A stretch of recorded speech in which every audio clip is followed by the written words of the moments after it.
guy is a 9th circle Archmage, probably the strongest one out there. But instead of fighting dragons or conquering empires, he opens his own restaurant. Yeah, you heard that right. Just because it's his dream. In his restaurant, there's no place for ordinary workers. Instead, dragon girls work for him, handling all the dirty duties and serving dishes to customers. To supply the restaurant, he starts a farm with strange animals that produce the finest milk and meat imaginable, along with a huge garden full of fruit trees. He has everything he needs for a peaceful, slow life. In a world where people are used to eating anything except tasty food, he shocks everyone with his gourmet dishes. In search of the finest ingredients, he meets all kinds of races, elves to obtain the rarest plants, and dwarves to secure the best spices. He even encounters more dragons guarding piles of treasure. As you can see, being a restaurant chef in a medieval world full of magic and monsters isn't as easy as it sounds.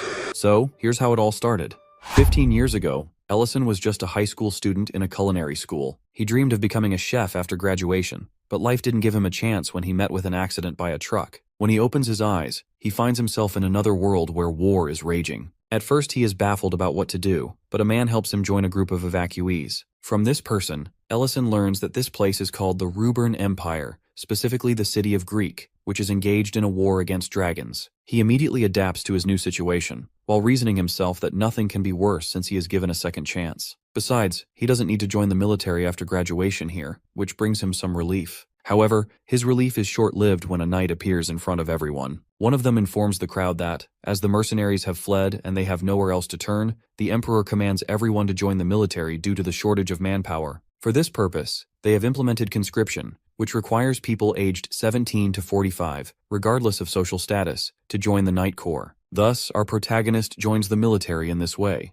During training, he feels so devastated that he wishes he had died in the truck accident instead. After initial training, one knight informs him that he is going to join the Mage Corps after completing his current training due to his potential to become a mage. During lunchtime, he feels devastated to have boiled potatoes as the only option for his lunch, but he is startled to see that the people around him finding this food quite good. This leads him to think that opening a restaurant here could be highly beneficial since people don't seem to know what real food tastes like. He starts his military training with newfound ambition, determined that no matter what, he is going to achieve his dream here. He just needs to survive 2 years until the country defeats the dragons. What he doesn't know is that the war will continue, even as he completes his training. When he finally receives his resignation from knighthood, it will be 15 years since his arrival in this fantasy world. He wonders whether he will be able to endure those 15 years if he imagines them now. Now in the present, he has tears of happiness in his eyes, which are filled with pent-up emotions, that is noticed by a passerby girl. She stops and introduces herself as Rain to him. He informs her that he is the owner of the restaurant. When she asks if he is alone, he tells her that he does have a family member, but she loves to sleep and will probably wake up in the evening. The girl seems interested in his business and asks if he needs a supplier of meat, to which he answers affirmatively. She then advertises her husband's butcher shop, located on the left side of the alley at the entrance of town. He promises to visit the shop.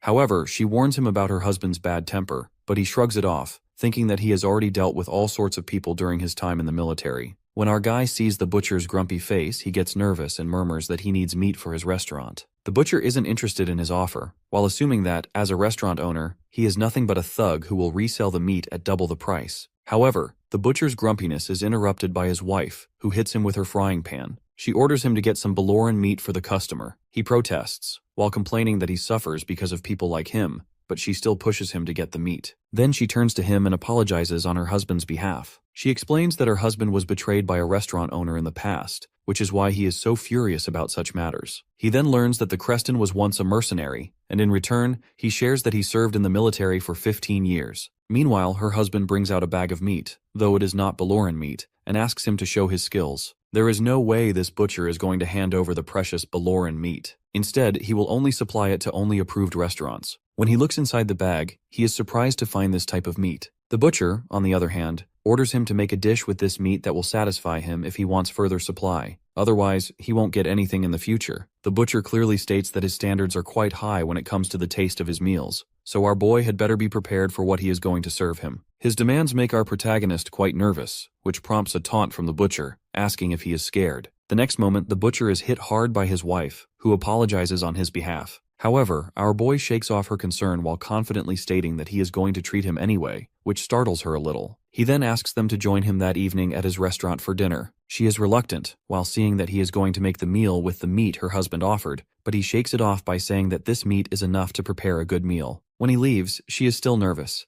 thinking about how our guy is going to make a meal with on Uba belly fat. In this world where our boy has arrived, animals and livestock are called by different names. The meat he got is none other than pork belly fat. He checks the meat and realizes that it is of really good quality. Creston has given him this meat because in this world, the cheapest meat is pork, and the belly part is the cheapest of all. He doesn't understand why the people of this world dislike pork, but it is perfect for him to make grilled pork belly, especially since it comes at a lower price. Then he ignites a fire spell and starts his meal preparation. On the other side, Creston and Rain are having an argument regarding Creston's behavior towards our boy, especially his new principle of providing meat only to approved restaurants. For a while they argue, but she eventually concludes that his behavior is nothing but a way to test Ellison's cooking skills, which he confirms. The scene flashes back to the wartime, where many soldiers try to fight back against the monsters, but decide to retreat as they are outnumbered. One of them is stuck, his leg injured and unable to escape. The monster is about to get him, but before it happens, our boy helps him by attacking the monster with a Surl Blade spell. Everyone is overjoyed to see him as their savior. Back in the present, our Archmage is using that same spell in his kitchen. Essentially, the effectiveness of the spell depends on how the user applies it, and now he is using it to cut his meat so that the seasoning penetrates deeper into it. The next moment, the couple enters the restaurant and is welcomed by our boy. Rain compliments the cleanliness of the restaurant, which makes her husband grumpy. She sweetly shows him her frying pan to remind him to behave. Inside the kitchen, he is preparing his grilling session. He greases the grill so the meat stays moist for a longer time. Afterwards, he adjusts the heat while turning the sides. During cooking, he sprinkles some salt and cooks it a little more. Then he cuts the meat into small pieces and prepares a salad alongside it, as the locals are not familiar with wrapping dishes. To avoid any issues, especially given Creston's pickiness, he skips that part. Finally, he serves the meal to his guests, who are in awe of the platter. As soon as Rain tries it, she is surprised to discover that it really is pork, as it goes so well with the salad. He is glad to hear her feedback. At that moment, he hears Creston state that he is going to supply meat to him. Turning to look, he notices Creston's plate is empty, though the butcher remains grumpy, claiming he is out of pork meat. Then he asks whether Creston is satisfied. Creston answers grumpily that he is not satisfied and wants more. His demand is immediately controlled by his wife, who orders him to give Ellison an honest review. Creston then seriously tells him that it is the best pork meat he has ever had. Now he declares that he will supply Ellison with the best pork in the entire empire. They proceed to make a deal for future supplies, though Creston demands more food, to which Ellison happily complies. He successfully wraps up today's business when our heroine finally decides to wake up,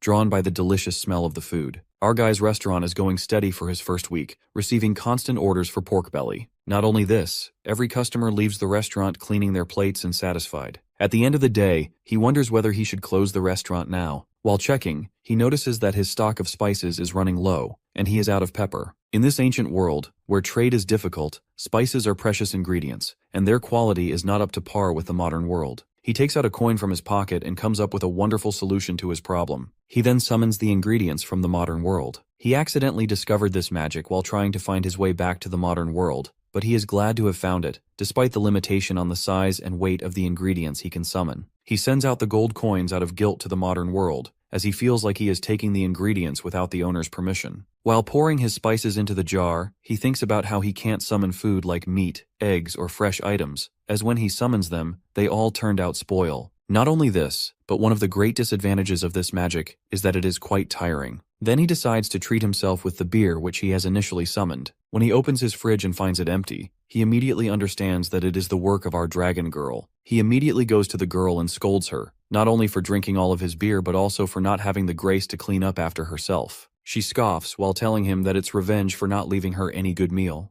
Then she reminds him that she is the great black dragon, Lurin, and she is not going to stoop low to do something like cleaning. At that, he hits her lightly while trying to get her to peel the vegetables and clean up afterward, which raises a feeble protest from her, saying that she is a dragon. He looks at her and thinks about the time she was left orphaned when her mother died and got caught up in the dragon war. So, he decides to take care of her now that she has taken a human form. Though she is 100 years old, she is still young and immature by the standards of dragons. He then promises her that he will treat her to Salisbury steak if she finishes her work, which makes her happy. He is then approached by Creston, who demands some kind of drink to go with his meal. He checks the fridge where all of the beers were drunk by our girl, and takes out another bottle. To eliminate suspicion, he pours this drink into a different bottle. When he serves it to Creston, he is curious about the drink and asks if it is water. He explains that the drink is called soju and will complement the dish. The butcher has a quite satisfied expression on his face while having his meal with the drink. He compliments our boy, while saying that how good of a chef he is, as he has completely changed the taste of the meat with just one drink. Afterwards, he requests another drink, which is served to him. Meanwhile, our chef notices that Creston's mood is different today. For a while, he keeps having drink after drink, and our boy finally tries to stop him from taking more, as this drink is quite strong. But Creston demands more, and curious, our guy asks what happened exactly. Creston reveals that he suspects his wife is seeing someone else, as she always dresses fancy at a specific time each month. He then informs our guy further, explaining that how he followed her one day and found her meeting with his old comrade from his mercenary days, someone who was once close to him. He hits the table while declaring that this comrade never visits him, yet he meets secretly with his wife. He then reveals that she is going to meet him again today. He tries to calm down his butcher friend, as drinking is not the solution of his problem. Then Creston asks how he can cope with this situation. He starts to cry over Rain as he loves her so much, but Ellison asks him to let him help, as he doesn't believe Rain is the kind of person who would betray her husband. Then he heads toward Lurin with a purpose to do something. He asks her if she wants to go with him, then she can stop peeling, to which she desperately agrees. Afterwards, they are shown on the rooftop of a house keeping an eye on Rain. He notices her sitting in a restaurant, in front of a man who might be the mercenary Creston had told him about. Then he starts his plan in motion and asks his dragon friend to listen to the conversation between Rain and her date, and tell him what they are talking about. She then makes a deal with him to prepare her steak for this task, instead of making her peel the onion, and he agrees. Then she starts to listen. Rain is telling the man that Creston is having suspicions about them, especially since he didn't visit his comrade. This person tells her that he is afraid his friend will get angry at him if he finds out what he helped him with. After listening to this, our boy decides to intervene and jumps from the roof. Rain continues talking about some misunderstanding. Next moment, Ellison interrupts their conversation and asks them if he can join them. He explains to them about Creston's misunderstanding of their relationship. After a while, both of them are in front of a very drunk Creston, who compliments how good they look together. They try to say something, but Creston tries to attack his friend. His fist doesn't meet his face, though, as our boy creates a shield in front of them. Then he encourages them to clear the misunderstanding. It turns out the man has financially helped Creston to start a butcher shop, which startles Creston. While holding a basket of meat and vegetables, he moves ahead, meanwhile encouraging them to clear their misunderstanding while he prepares dinner for them. He decides to make a soup-based meal because Creston is drunk. Rain has given him good quality Baloran meat, so he decides to make shabu-shabu. After making soy sauce dipping, when the broth is boiled, he strains out the material from it and pours it into the pot while preparing his meal. Outside, Rain clears up that it was the man who had given her his life savings so that she could start the butcher shop. Now they have stabilized their income, and she is paying his money back to him every month. Creston thought that this money came from some lord for catching the thief. Rain clarifies that it's a lie because he wouldn't accept money from Ment after knowing the truth. Then he apologizes for not attending the opening of his butcher shop and for having such a heartbreaking misunderstanding. With a disappointed expression, Creston tries to ask why he would lend his life savings to someone like him, as it could help him after retiring from his mercenary duty. But they are interrupted by Ellison, who places the pot between them and tells them to dig in, as the vegetables will get mushy if they cook for a longer time. Creston comments on the thin size of the meat, which makes Ellison explain that he did it so it can cook quicker in the broth. Then both of them fill their bowls, and after taking one sip, both have satisfied expressions on their faces, especially Ment, who tries his cooking for the first time. Over the meal, they become nostalgic about the incident during the war battle, and Creston took the sword on his stead. At that time, they ran out of food supplies and had to eat gruel to survive. During that time, Ment had hunted a Baloran and made a blend of smelly meat soup, which was the best dish they had ever had. Then Ment explains that he doesn't have any post-retirement plans.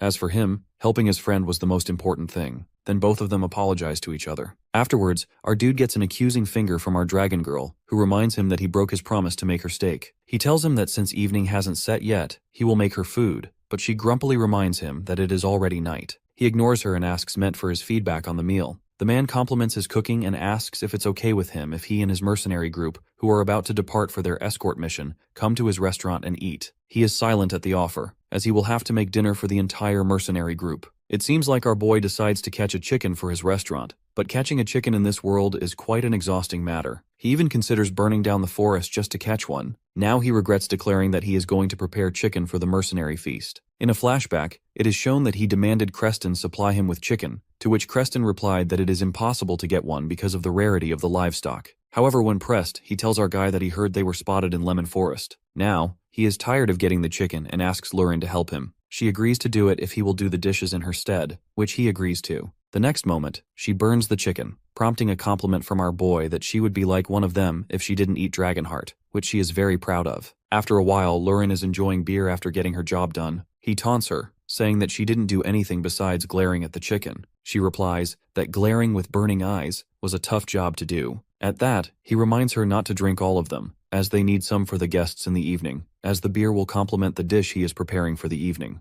In the evening, Ellison's restaurant is crowded with a number of mercenaries. One of them shows doubt about whether this place will offer them a delicious meal, as he doesn't trust Ment's judgment. Ment's junior mercenary colleague interjects, while expressing his trust in his senior. At that, he gets a comment that he would even find grass tasty if Ment said so. While they are conversing, Ellison enters with his dish for them. Ment apologizes for being so noisy, but he shrugs off his concern while saying that he can't expect quiet when it comes to celebration. At that, Miltine greets him politely while he serves them their dish. When he tells them that this dish is made of chicken, their expressions turn to disbelief, especially Miltian, who doesn't believe that such an animal could be caught by professional hunters. When they taste the dish, everyone is baffled by how something so good could exist. Even Ment's friend agrees that Ellison's cooking is great. Then he turns back to the kitchen to serve other tables as well. He asks Lurin for help since the restaurant is crowded. She haughtily asks him if he wants her, a dragon, to serve mere humans, as she is the one who have caught a legendary creature that even professional hunters can't hunt. Ellison understands that she must have heard everything with her sensitive dragon hearing.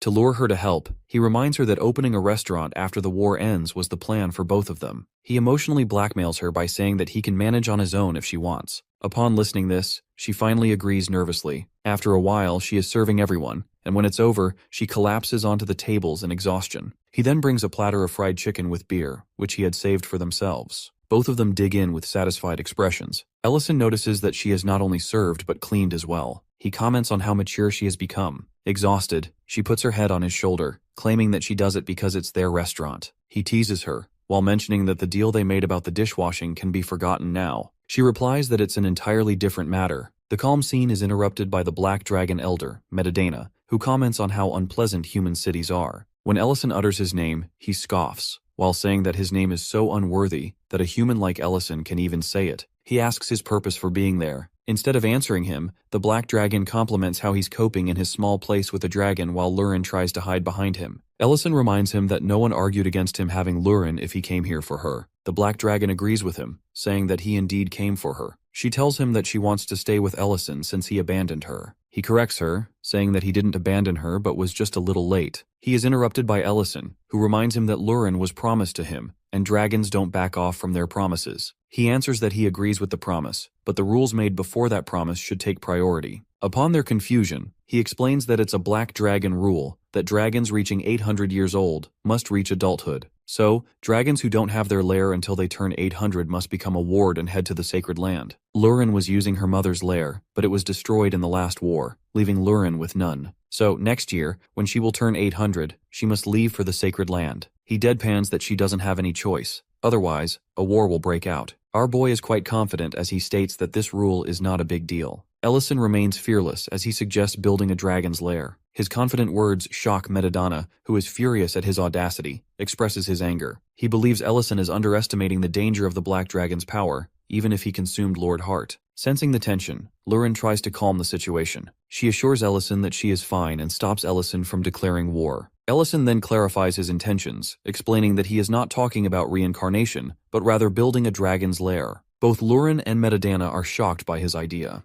Ellison, however, remains calm and explains his plan further. He says they have an entire year to complete the lair and enough treasure to start. Metadana, still in disbelief, eventually agrees but gives him a year. He then leaves the restaurant, and Ellison begins his quest to build a dragon's lair. However, creating such a lair requires a lot of money and time. Ellison's luck turns when rumors spread about his restaurant serving palenku meat. The restaurant becomes overcrowded with customers, making it impossible for him to focus on his plans. Even with help from his friends, the workload overwhelms him. Realizing he cannot continue like this, he decides to come up with a solution. The next day, Ellison takes Creston to the forest where palenku roam. Creston is confused and asks what the plan is. Ellison explains that Creston will be the only supplier of palenku meat in the Empire, which will bring plenty of customers to his business. Creston doubts the plan, saying that catching palenku is nearly impossible, even for the best hunters. Ellison reassures Creston, saying that he has already handled the situation. He reminds Creston that a mercenary group has tasted the meat before, and says he will supply the palenku meat to him. However, Ellison makes it clear that the profits will be split equally between them,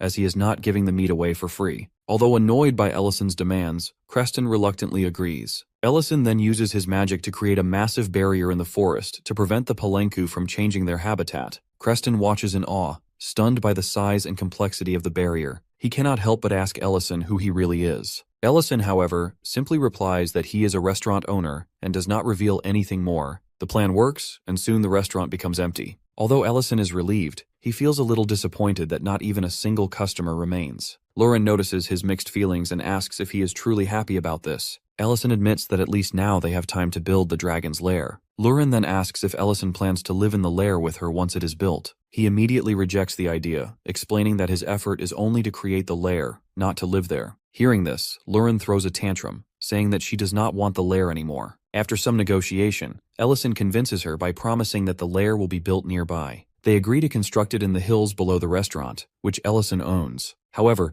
the interior of the lair needs magical reinforcements to prevent it from collapsing. Lauren, determined, begins digging immediately. Ellison, on the other hand, excuses himself, saying that he cannot leave the restaurant unattended for too long. Lauren is frustrated as Ellison returns to the restaurant while she continues the digging. At the restaurant, Ellison takes a moment to rest. Just then, a young nobleman enters and asks if this is the place where the legendary Palenku meat was once served. Ellison, tired of the rumors, explains that the restaurant no longer serves Palenku meat and suggests the nobleman visit a butcher's shop nearby. However, the nobleman insists on ordering something, saying that he just wants to eat anything. Ellison decides to prepare a hamburger for him, using the finest ingredients, including uba meat. He carefully crafts the dish, finishing it with a special demi-glace sauce and serving it with an egg he had collected earlier. When Ellison serves the burger, the nobleman is amazed by its appearance. Just as the nobleman is about to take a bite, a man bursts into the restaurant calling out to him. The man, shocked to find the nobleman in a place like this, warns him about the risk of food poisoning and insists that he leave. Insulted by the remarks, Ellison defends his restaurant, stating that the nobleman is a customer and that there is no problem with the food. The man reveals that the nobleman is Baron,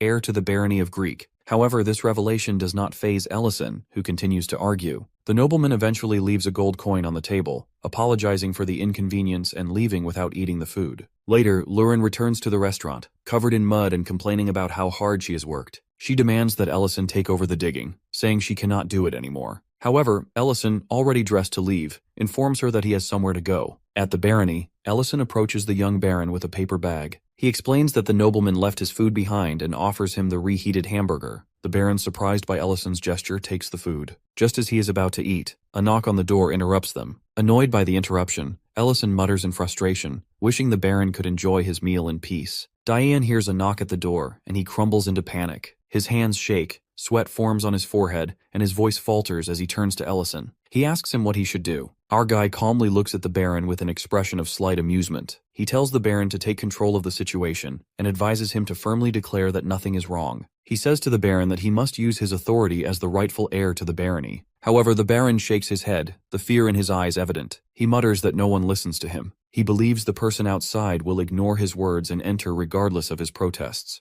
The knocking grows louder, accompanied by a voice from the other side warning that the door will be opened if no response comes soon. Lauren, standing nearby, rolls her eyes at the Baron's hesitation. She steps forward and decides to intervene. She mimics the Baron's voice perfectly. Her words carry an air of authority as she loudly states that nothing is wrong and orders the person outside to leave immediately. The Baron stares at her, stunned. To the Baron's astonishment, the banging stops. The voice outside apologizes and assures him they will leave, but asks to be called if anything happens. Ellison remarks that this is precisely what he was talking about. He immediately falls on his, while declaring Ellison his master, which left him totally blank. The Baron begins to share his story. He explains that how his mother died giving birth to him, and how his father remarried soon after. His stepmother, though strict, raised him to act cautiously, constantly reminding him of his duties as the Lord's son. Despite her stern demeanor, he loved her, as those were still some of the happiest times of his life. However, everything changes when his father becomes bedridden with a severe illness. The Baron confesses that he has always dreamed of becoming a great lord like his father. Yet, under his stepmother's control, he feels powerless. The household staff treats him like a child, limiting his activities and ignoring his authority. With no one to confide in, he feels isolated, convinced that even if he inherits the title of lord, nothing will change. But today's events spark a glimmer of hope within him, and he begs Ellison once more for guidance. Ellison listens, though he remains skeptical. He tells the Baron that his conclusion is unusual, reminding him that he is simply a restaurant owner, not a mentor for nobility. Still, he acknowledges the root of the Baron's problem, which is a lack of confidence. Our guy observes that the Baron has been deliberately stifled,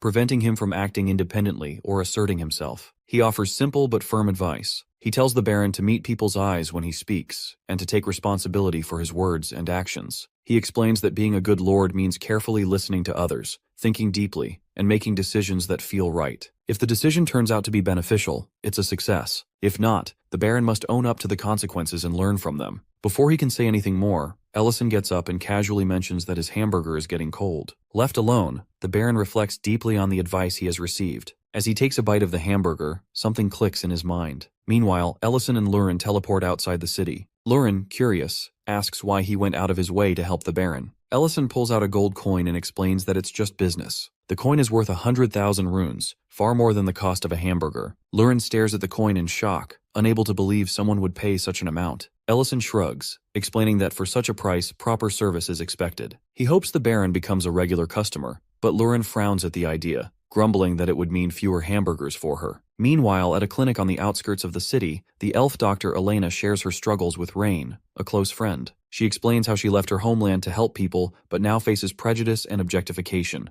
Many patients come not for treatment but to see an elf. Elena recounts how some accuse her of seduction, while others treat her as a spectacle. These experiences leave her feeling unwelcome, despite her dedication to healing others. Rain listens patiently and asks if Elena still enjoys her work. Elena admits that she does, though the challenges weigh on her. She encourages her to focus on what she loves and suggests visiting a restaurant on the hillside. She assures Elena that the experience might change her perspective and help her find reasons to appreciate her current life. At the same time, our boy is working on Lair while Creston has introduced him to his nephew and informed him about the arrival of Elena at his restaurant. Back at the restaurant, our guy walks in to find an unexpected scene. Elena is kneeling before Lurin. She, with a confident smirk, declares that Elena must serve her as a subordinate to earn forgiveness. Ellison freezes, his fists clenching in anger. He demands to know what Lurin is doing to their customer. A few minutes earlier, Lurin is lying on a table in the restaurant when the door opens. Elena enters, looking around cautiously, and asks if anyone is there. Lurin gets up to greet her and mentions that the owner isn't around at the moment. However, her attention quickly shifts as she asks Elena if she is an elf. Lurin, observing her closely, comments that elves are truly beautiful, and that such praise isn't an exaggeration. Feeling awkward, she responds with a polite compliment, saying that Lurin is beautiful as well, and looks much younger than her. This remark makes Lurin's expression darken. She gives a dangerous smile and asks if Elena is suggesting she looks young. She explains that, while she might be considered young among her own kind, she is much older than Elena, and asks sharply who has given her permission to speak so casually. Suddenly, the air in the room turns heavy and terrifying,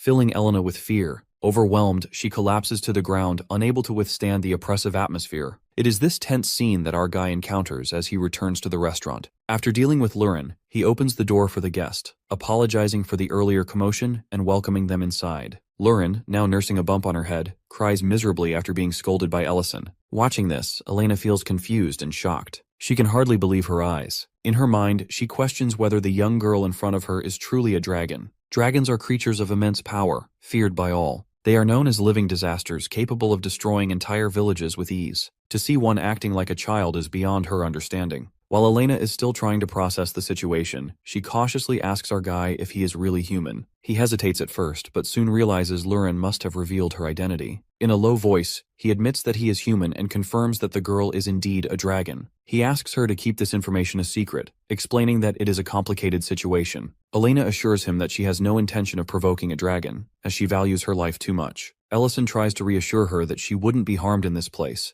but he can tell the first impression has gone terribly wrong. Changing the subject, he asks if she is the elf council member recommended by Rain. Elena confirms this, and our guy feels a growing sense of unease. He imagines how bad the situation looks from her perspective. If this were Earth, he thinks, the restaurant would have received harsh criticism for its hospitality. Elena, sensing the shift in tone, mentions that she has heard good things about the restaurant's vegetable dishes. Ellison, eager to improve her experience, focuses on his professionalism. He asks if she has any dietary restrictions, and she explains that while it isn't for moral reasons, her body can't digest meat. With this in mind, our guy goes to the kitchen to prepare something suitable. After considering various options, he decides on a pasta dish. He carefully sautés onions, garlic, and mushrooms in hot oil, layering flavors with salt, sugar, and spices. As the sauce thickens, he boils the spaghetti, reserving some of the water to help blend the sauce perfectly. Once the dish is ready, he serves it to Elena, assuring her there is no meat in the meal. Elena's face lights up as she takes her first bite. The flavors are unlike anything she has ever tasted before. She is amazed and thinks about how she has only eaten raw vegetables in the past. The pasta is so delicious that she quickly finishes it, savoring every bite. Our guy notices her enthusiasm and approaches her with a lighthearted remark about how much she seems to enjoy the meal. Embarrassed, Elena covers her face, admitting that it has been so good she can't stop herself. He hands her a napkin and tells her there is no need to apologize, expressing his happiness that she likes the food. She explains that she doesn't visit restaurants often. Her presence attracts too much attention in the city, and most restaurants don't offer proper vegetarian options. Even when they do, the dishes are usually just blend meal. Her expression brightens as she admits that her perspective has changed after eating here. She thanks Rain for recommending the restaurant, adding that the meal is one of the most delicious things she has ever tasted. Our guy feels relieved, glad to have redeemed the restaurant's reputation in her eyes. However, their conversation is interrupted when Creston suddenly stands up, his voice filled with anger. Creston demands to know what Nellen has just said, and Nellen repeats himself, revealing that he has discovered he isn't related to his mother by blood. The atmosphere grows tense as Nellen explains how the news has shaken him. Creston tries to reason with him, while pointing out that his mother has worked tirelessly to raise him, even after losing her husband. He emphasizes that it is noble of her to care for a child who isn't her own. Nellen's voice trembles as he acknowledges his mistakes. He confesses that he has been so upset earlier that he has refused to eat the lunch she prepared and has insulted her in anger. Hearing this, Creston becomes furious and grabs him by the collar. He scolds Nellen harshly, reminding him that some things should never be said. The situation becomes so heated that Ellison has to step in to de-escalate it. Just as things are beginning to calm down, Rain bursts into the room, her face pale with panic. She announces that the mine has collapsed and that Nellen's mother is trapped inside. Nellen asks Rain what happened to his mother. Rain, still in shock, replies that she isn't entirely sure but thinks Nellen's mother went into the mine looking for him. Overwhelmed with guilt and worry, Nellen can no longer hold himself back and rushes toward the mine, determined to save her. Ellison and Elena follow him closely, hoping to assist. When they arrive, the scene is chaotic. People are trying to restrain Nellen, who is desperate to throw himself into the dangerous mine to rescue his mother. They plead with him to calm down, warning that the mine could collapse again. Just then, Ellison and Elena arrive, and Ellison quickly steps in, while urging everyone to stay calm. He promises that they will go inside and rescue Nellen's mother. The onlookers immediately try to stop them, warning Ellison that entering the mine is too dangerous. They explain that another collapse is unpredictable and could cost lives. Ellison firmly insists that this is an emergency. He explains that Elena is a healer and there may be people inside who are unable to move or need medical attention. After much convincing, the crowd reluctantly allows the two of them to enter. As they make their way deeper into the mine, Elena expresses her gratitude to Ellison for risking himself to help. She acknowledges the danger and tells him he doesn't have to do this. Suddenly the mine shakes and rocks begin to fall. However, Ellison calmly uses magic to shield them from harm, creating a protective barrier. Ellison explains that, in his younger days, he was a successful magician but has since retired. Curious, he asks Elena why she has decided to risk her life by entering the collapsing mine. He points out that she could have stayed in her clinic in Greek City, where it was much safer. Elena hesitates before answering, but before she can explain, they reach a fork in the path. Realizing that they don't have time to search both paths, Ellison begins chanting a spell. Light spirits appear and illuminate the dark mine, splitting into two groups to explore both paths.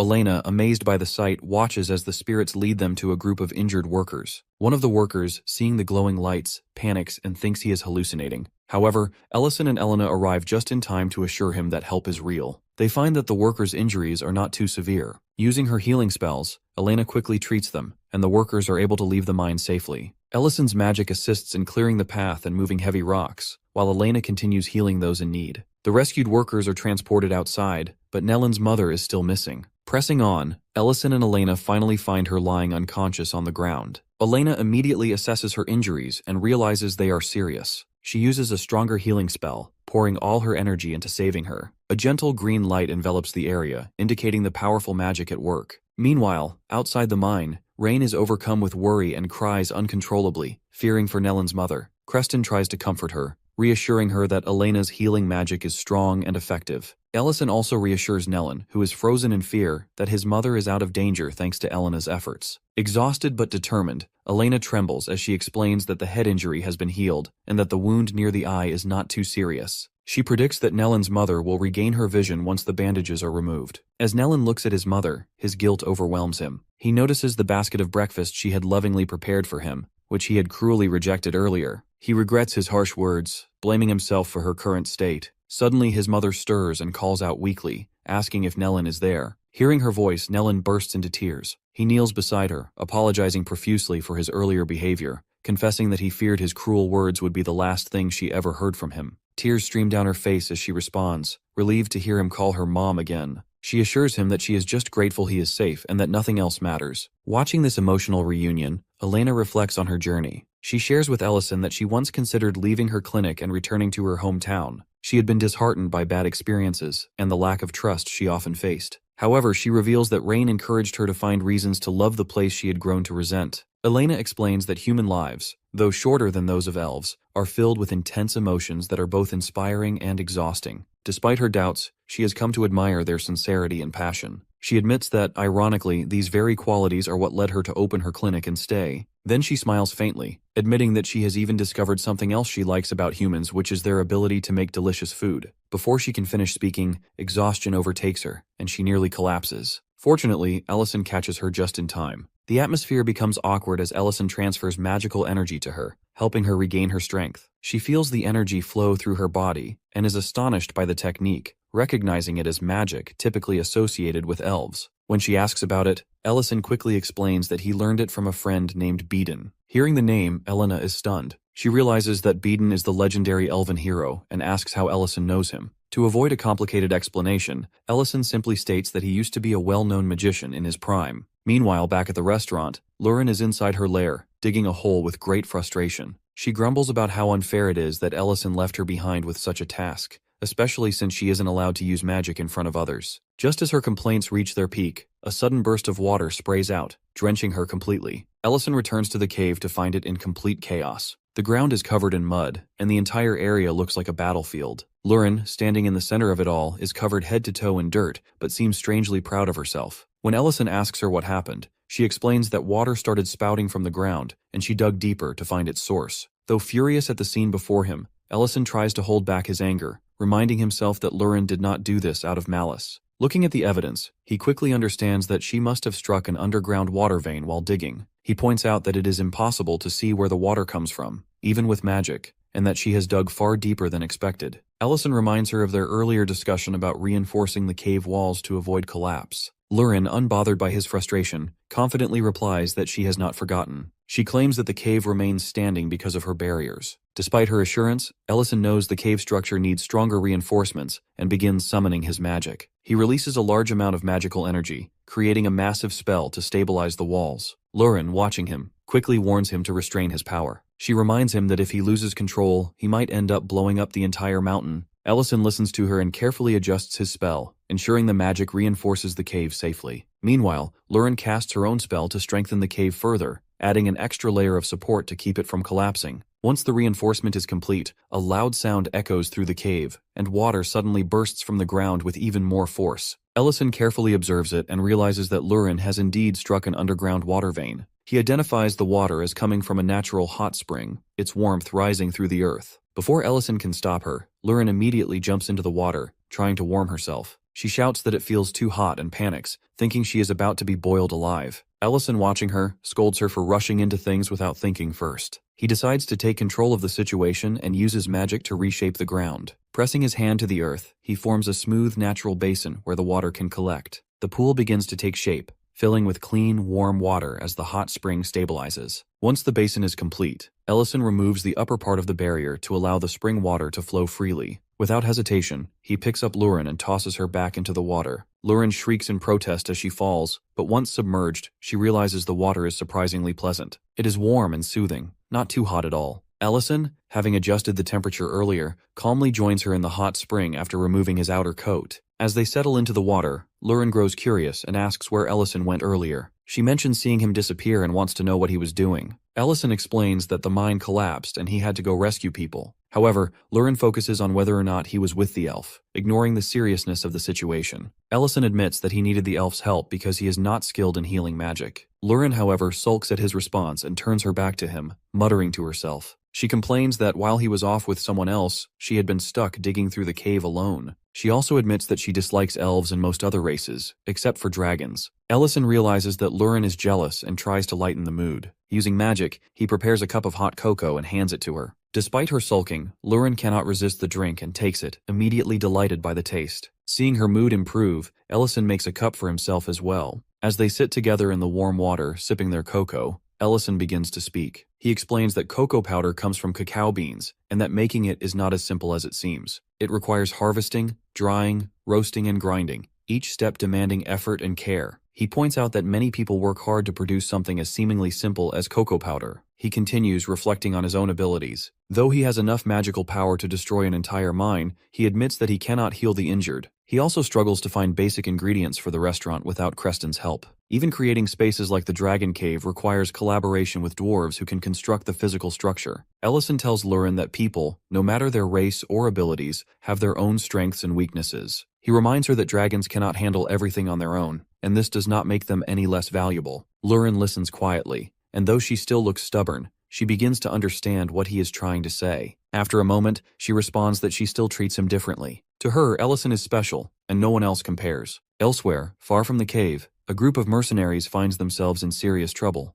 They are on an escort mission but are ambushed by bandits. Despite their best efforts to fight back, the mercenary leader, Ment, is defeated. He is dragged off a cliff by one of the bandits, falling into the darkness below. Back at the restaurant, Ellison has decided to close for the day to focus on other tasks. Lurin notices the closed sign and asks him why the restaurant is not open. Ellison explains that the other day, they enjoyed hot cocoa, but did not have any milk to go with it. This made him realize that they need a reliable source of ingredients to keep the restaurant running smoothly. Ellison shares his plan to build a farm to raise baranerics, a type of livestock that can provide milk. He mentions that baranerics are found downstream along the Barent River. Upon hearing that they need to teleport downstream to the Barent River, Lurin looks confused. She reminds Ellison that she cannot teleport to places she has never been before. Lurin points out that the last time she managed to teleport successfully was because she followed the scent of his cooking to the Lord's castle. Ellison insists that he has given her the general location and tells her to trust her instincts. Reluctantly, Lurin agrees, and they teleport to the lower reaches of the river. When they arrive, both of them are in free fall from mid-air. Despite the situation, they start arguing. Ellison shouts at Lurin, asking why a dragon would be afraid of falling and telling her to use her wings. Lurin clings to Ellison's neck, screaming that she refuses to transform into her dragon form, even if it means she'll die. For reasons unknown, she completely refuses to use her dragon abilities. Ellison doesn't push the matter further and uses magic to land them safely on the ground. Once they touch down, Lurin stares wide-eyed at the massive river in front of her. Ellison explains that it's the sea, and Lurin blushes with embarrassment. Ellison, however, reminds her of their task, catching about 10 baranerics. To make things interesting, he announces that whoever catches fewer will have to wash the dishes for the day. Lurin, determined not to lose, grumbles but agrees. Meanwhile, back at the restaurant, 3 loyal customers are sitting outside the door, looking as if they are moments away from starving to death. Unable to survive without Ellison's cooking, they sit quietly, hoping for his return. While waiting, the 3 strangers begin talking and sharing their frustrations about how long they've gone without a meal. By the shore, Ellison and Lurin find the baranerics grazing peacefully. Thanks to Lurin's dragon heritage, she uses mind manipulation to guide the creatures into a makeshift fence without much trouble. Ellison comments that the fence will work for now, but he plans to build a proper sleeping area for them later. With the baranerics secured, Ellison decides they should head back to the restaurant. When they arrive at the restaurant, Ellison is startled to see the 3 customers still waiting outside. They look ready to collapse from hunger. Thankfully, Ellison gets there just in time to prevent a disaster. He quickly prepares their favorite dishes and serves them. While eating, Creston, one of the loyal customers, casually jokes about what he would have done if Ellison hadn't returned that day. He says they would have dug 3 graves right next to the restaurant and marked the cause of death as starvation. Ellison shakes his head in disbelief at Creston's dark humor. Meanwhile, Lurin, who lost their earlier bet, is busy washing plates in the kitchen. While she works, Creston notices Ellison's plans to raise the baranerics and asks how he plans to manage them, especially since he's short on staff. Ellison admits that he has been thinking about it and explains that he plans to hire employees. He mentions that the meadow will need careful maintenance, so he can't just hire anyone. He decides to put up a recruitment notice and hold interviews. Creston immediately finds the idea amusing, and he tells Ellison that he's heard elves have the ability to see through a person's true intentions. He adds that as the young master, Baron needs to learn how to identify good and honest people on his own. Still, Creston offers to help with the interviews, claiming his years as a mercenary have given him plenty of experience with judging character. Elena and Baron also volunteer, saying they'll help Ellison find the right person for the job. The next day, the interviews for the meadow caretaker position begin. The recruitment notice draws a large crowd of applicants. Creston, Elena, and Dion eagerly take on the role of judges. The first applicant steps in but is immediately dismissed. According to Creston, his energy is not that high. The second applicant is a handsome young man who seems energetic and confident. Creston looks impressed at first, but Elena quickly dismisses him after using her abilities to see through his thoughts. She discovers that his mind is filled with inappropriate ideas about her. Without hesitation, she sends him out. The third applicant is a middle-aged man who proudly announces that he has 30 years of experience. He promises to create the most beautiful meadow in Greek City. Diane, however, takes charge of this interview. He bombards the man with a series of detailed questions, asking how he plans to ensure the comfort of the Baronerics, what he will do if they get sick or injured, and how he will handle their feeding schedules. He even hands the man a scroll filled with complicated text, demanding specific answers. Overwhelmed by the barrage of questions, the man mutters that the whole process is madness and leaves in frustration. Watching this unfold, Ellison feels uneasy. The trio's enthusiasm, combined with their unreasonable demands, quickly turns the interviews into chaos. As the interviews continue, the reasons for disqualifying applicants become more absurd. Some candidates are dismissed before they even get a chance to introduce themselves. Ellison watches in disbelief, on the verge of tears as the trio continues their antics. By the end of the day, no applicants remain. Creston, still clueless, wonders aloud if the salary in the job posting is too low. Little does he know that their behavior has scared away every single candidate. With no other choice, Ellison steps in. He thanks the trio for their efforts but says he'll personally handle the next round of interviews. Just as Ellison finishes speaking, Miltine walks into the restaurant. She explains that she saw the job posting and asks if she can work there. Creston confronts Miltine, surprised to see her back so soon. He asks him why she is not on her escort mission.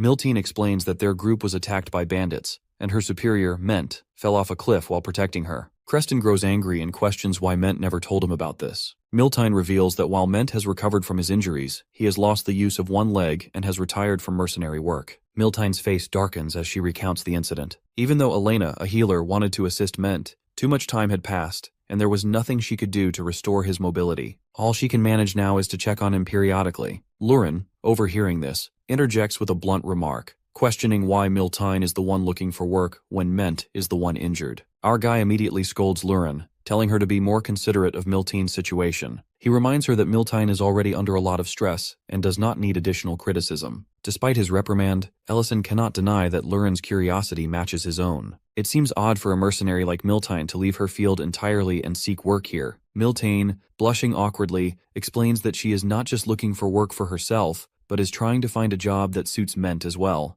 Her face flushes a deeper red as she speaks, and it becomes evident to everyone what her true intentions are. Creston, incredulous, asks Miltine how old she is. When she admits that she is 29, Creston shouts in disbelief, pointing out that Ment is 13 years her senior. Miltine stands her ground, declaring that age is just a number to her. Elena, puzzled, wonders why the age gap should matter, especially since a 13-year difference is negligible among elves. Our guy steps in to explain that humans have much shorter lifespans than elves, making such gaps more significant in human relationships. Despite the explanations, Miltine remains resolute. She firmly states that she has made up her mind. Having left the mercenary guild, she is determined to find work here, even if it means starving on the streets otherwise. Lurin, however, seems intrigued by Miltine's passion. She declares that age truly does not matter, hinting at her own perspective as someone much older than she appears. Ellison acknowledges Miltine's determination and expresses his gratitude for her willingness to work with Ment. However, he points out that they have yet to hear Ment's opinion on this matter. Miltine blushes again, admitting that she has not consulted Ment yet. Her plan was to secure a job here first and then tell him. She explains that Ment was the one who taught her everything about wielding a sword, from the proper grip to maintaining her weapons. Now she wants to show him that she can handle farm work and support him in this new phase of life.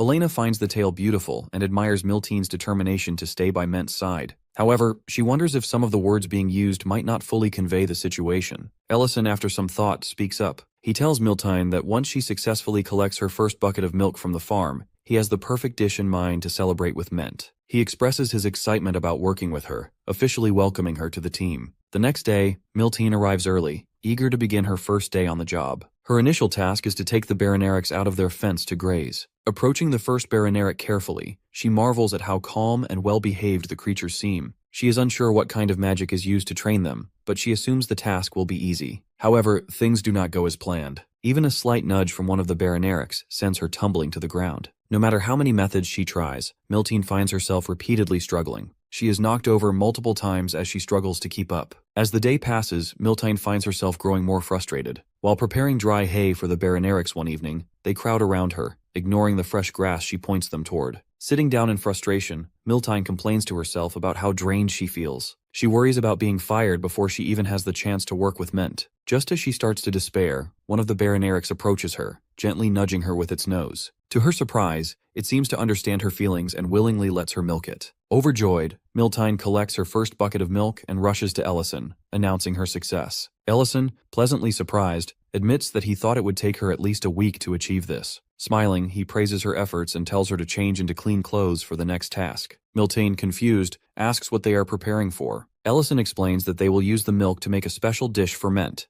a cheesy pizza. Ellison walks her through the process, starting with pasteurizing the milk and curdling it with vinegar. As he works, he explains the importance of kneading the curds in warm water to remove the whey and create mozzarella cheese. Miltane, watching the strange process, remarks that the substance does not look like any cheese she knows. Ellison reassures her, saying it is just a different kind of cheese. He tells her that a special dish is the perfect way to confess her feelings to Ment. Blushing furiously, Miltine protests that she has not even thought about confessing yet. However, the idea begins to take root in her mind. Ellison, kneading the pizza dough, casually boasts about how popular he was in his youth. Miltine, curious despite herself, asks if he has a lot of dating experience. When Ellison admits he has never been on a single date, Ellison, undeterred, hands her the finished pizza and offers her some simple advice. Honesty always works. He encourages her to put her heart into the dish, assuring her that Ment will notice the effort. Rolling her eyes at his self-proclaimed expertise, Miltine takes the pizza, ready to visit Ment and see where her feelings will lead her. After the preparations are finished, everyone heads to Ment's to check on his health. Miltine, meanwhile, stands outside shyly, holding the pizza. The group spends some time catching up, and soon Ellison introduces Elena to Ment. He explains that Elena is an elf who runs a renowned clinic, someone respected for her healing abilities. Ment seems surprised and slightly awestruck at the introduction. At that moment, Miltine steps forward. Her face turns red as she nervously walks into the room. In a timid voice, she asks Ment how he is feeling. Ment seems to finally piece together why everyone has come to visit him.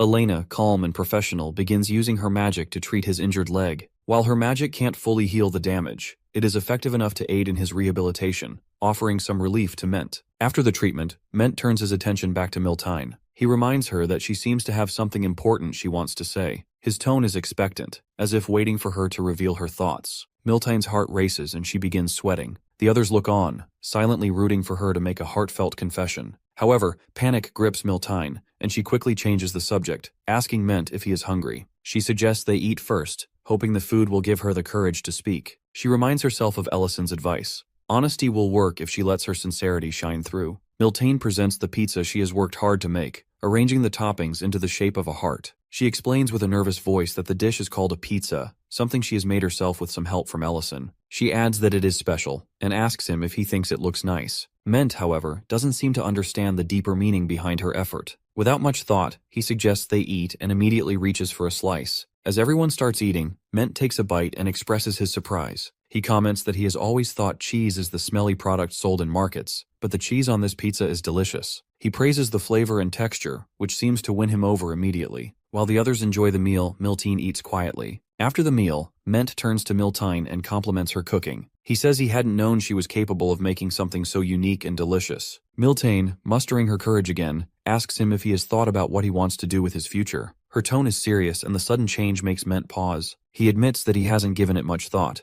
Miltine then suggests that he join her at Ellison's ranch. Her proposal surprises Ment, who asks for clarification about the ranch. Ellison steps in to explain that he has recently acquired the ranch and thinks it would be an honor to have Ment work with them. Ment seems taken aback, and when he learns that Miltine is already working there, he asks what has happened to her work with the mercenary group. Miltine, embarrassed, looks away. She gathers all her courage and reveals that she has left the guild right after Ment did because she wants to stay by his side in the future. She admits this loudly, unable to hide her feelings any longer. He smiles warmly and agrees to work at the ranch, which fills Miltine with joy. The others also seem happy about his decision. However, Ment's next comment leaves Miltine speechless. He mentions that now that she is no longer with the mercenaries, she should consider meeting some younger men in town. He casually remarks that it is a good time for her to think about dating since she is old enough now. Miltine freezes, unable to respond. Ellison, sensing the awkwardness, scratches the back of his head and realizes that Ment has completely misunderstood the situation. Ment, oblivious to the tension, continues talking about when he can start working at the ranch. Ellison reassures him that he should focus on recovering first and not rush into anything. As the group prepares to leave, Ellison apologizes to Miltine. He admits that he had thought her plan would work and that sincerity would be enough. On the way back, Ellison tries to comfort Miltine. She shrugs off his concern by saying that since they will now be working together, there will be plenty of opportunities to grow closer.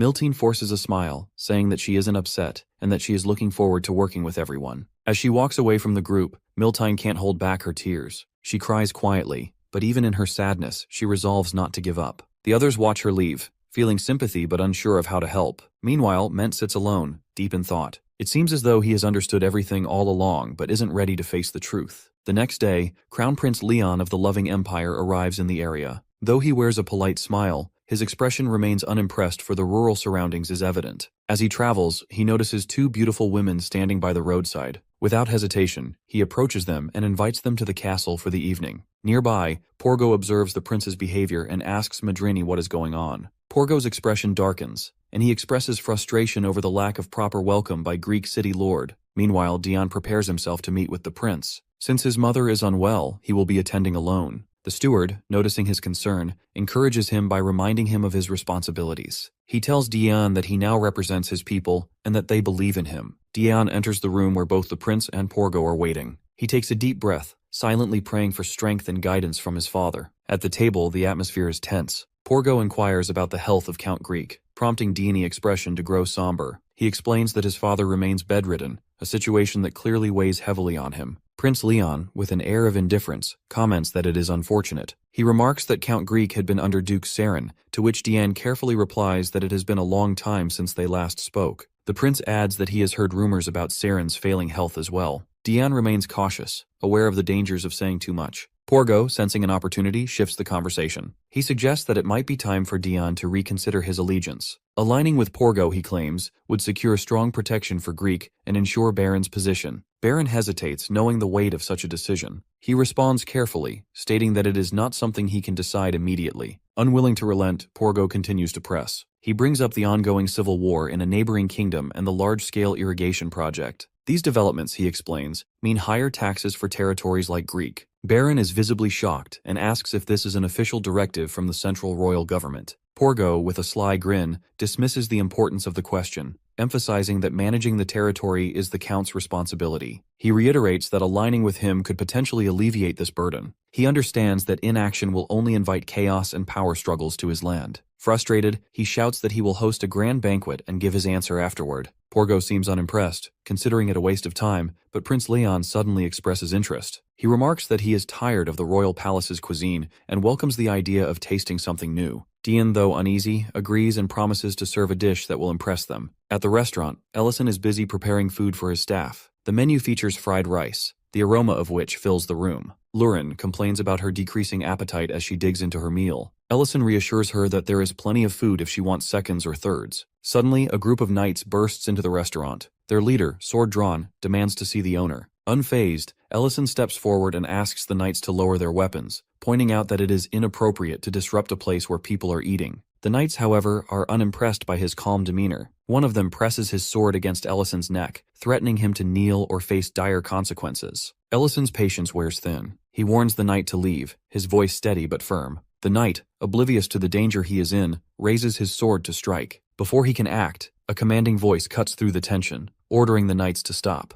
The voice belongs to Dariant, the vice-captain of the knights and someone familiar to Ellison. Dariant chastises his subordinates, ordering them to kneel outside the restaurant with their hands raised. He then apologizes to Ellison, explaining that the knights have been instructed to monitor the area but have clearly overstepped. Ellison shrugs it off, acknowledging the knights' loyalty, but urging Dariant to ensure such behavior isn't repeated. Dariant, feeling nostalgic, recalls the time when Ellison saved his battalion during a dire battle. He recounts how Ellison single-handedly broke through enemy lines, turning the tide of the fight. Despite his praise, Ellison humbly credits the battalion's discipline and Dariant's leadership for their survival. Dariant's tone grows solemn as he shares a personal story. He confesses that during the war, his focus on honor left his wife in poverty, a failure that haunts him. He reveals that Ellison, unbeknownst to him at the time, sent the reward Dariant had refused directly to his wife, an act of kindness he can never repay. To show his gratitude, Dariant proposes an idea that leaves Ellison speechless. He suggests shutting down all other restaurants in Greek to make Ellison's establishment the most successful. Before Ellison can respond, Dariant enthusiastically begins issuing orders, much to Ellison's dismay. Meanwhile, in another part of town, Porgo grows increasingly anxious about the Crown Prince's decision to dine at an unfamiliar establishment. The risk of something going wrong looms large, but Leon remains unconcerned. As they travel, a sudden barrage of arrows flies toward the prince, only to be stopped by a magical barrier. Madrina, a grand mage accompanying the prince, protects him with her formidable power. The assassins reveal themselves, declaring their intent to kill the prince while sparing the rest. Madrina wastes no time retaliating. She unleashes her magic, causing the ground to quake and rendering the attackers helpless. Her presence alone is enough to crush any threat, reaffirming why she has been chosen to accompany the crown prince. The ground shakes and the assassins are buried under rocks. Leon stands unharmed amidst the destruction, observing the overwhelming power displayed by Madrine, who is the Grand Mage of the Empire. He reflects on how her abilities ensure no enemy can stand against them. He appreciates her and acknowledges her as the Empire's mightiest weapon. Madrina, however, remains humble. Dion, who is watching from a distance, is struck with disbelief. He realizes that the rumors about Madrine's power are true. She is not just any mage but a 7th-ranked Grand Mage, capable of defeating entire armies alone. Meanwhile, at Ellison's restaurant, Dariant and our guy are having a conversation. Ellison teases Dariant about his habit of rushing into situations without thinking. Dariant admits that he often acts impulsively, and says about correcting this habit of his from now. Ellison responds by recalling a previous incident where his recklessness caused trouble for everyone. He laughs awkwardly, promising to do better. Their conversation is interrupted when Dariant suddenly notices someone coming. His demeanor changes, and he orders the knights outside to stop moving. He explains with urgency that the Crown Prince is approaching. Ellison, however, appears calm and thoughtful. He now understands why the First Knight Order has been active in Greek City. Ellison greets Crown Prince Leon respectfully, but remains cautious, noting the significance of the prince's visit. Among Leon's group, Ellison's attention is drawn to Madrine in an old Royal Mage Corps uniform. Leon quickly notices the uniform as well, and identifies Ellison's connection to the Royal Mage Corps. He responds casually, mentioning that he continues to wear it for comfort, despite being discharged long ago. Leon appears thrilled by this discovery and enthusiastically introduces Madrina, a Grand Mage of the 7th rank. He assumes Ellison must have heard of her during his service and calls Madrine over, eager to connect them. Madrine freezes, visibly anxious. Progo grows impatient and calls her name again, snapping her out of her hesitation. She slowly dismounts from her horse, removes her helmet, and approaches the Crown Prince. Leon, completely unaware of Madrina's distress, introduces her proudly to Ellison. Madrina struggles to stay composed, stammering as she tries to calm herself. She recalls Ellison's intimidating presence and thinks to herself how disastrous a misstep could be. When our guy offers her a calm, almost friendly smile, she recognizes it as a warning. Deciding to follow his lead, she nervously claims this is their first meeting. Leon, believing her, feels a slight disappointment but accepts her response. Madrina, however, understands that Ellison is pretending not to know her to avoid unnecessary trouble. She seizes the opportunity to change the subject, announcing that the group will hold a banquet at the restaurant. She requests our guy to prepare a grand meal. The atmosphere inside the restaurant shifts as Leon admires the space, commenting on its cleanliness. Ellison apologizes for the lack of grandeur, explaining he was unprepared for such distinguished guests. Leon brushes this off, stating that flavor is the most important part of any restaurant. Leon then challenges Ellison to prepare a dish capable of impressing the Crown Prince. To raise the stakes, he proposes an outrageous bet with Dion,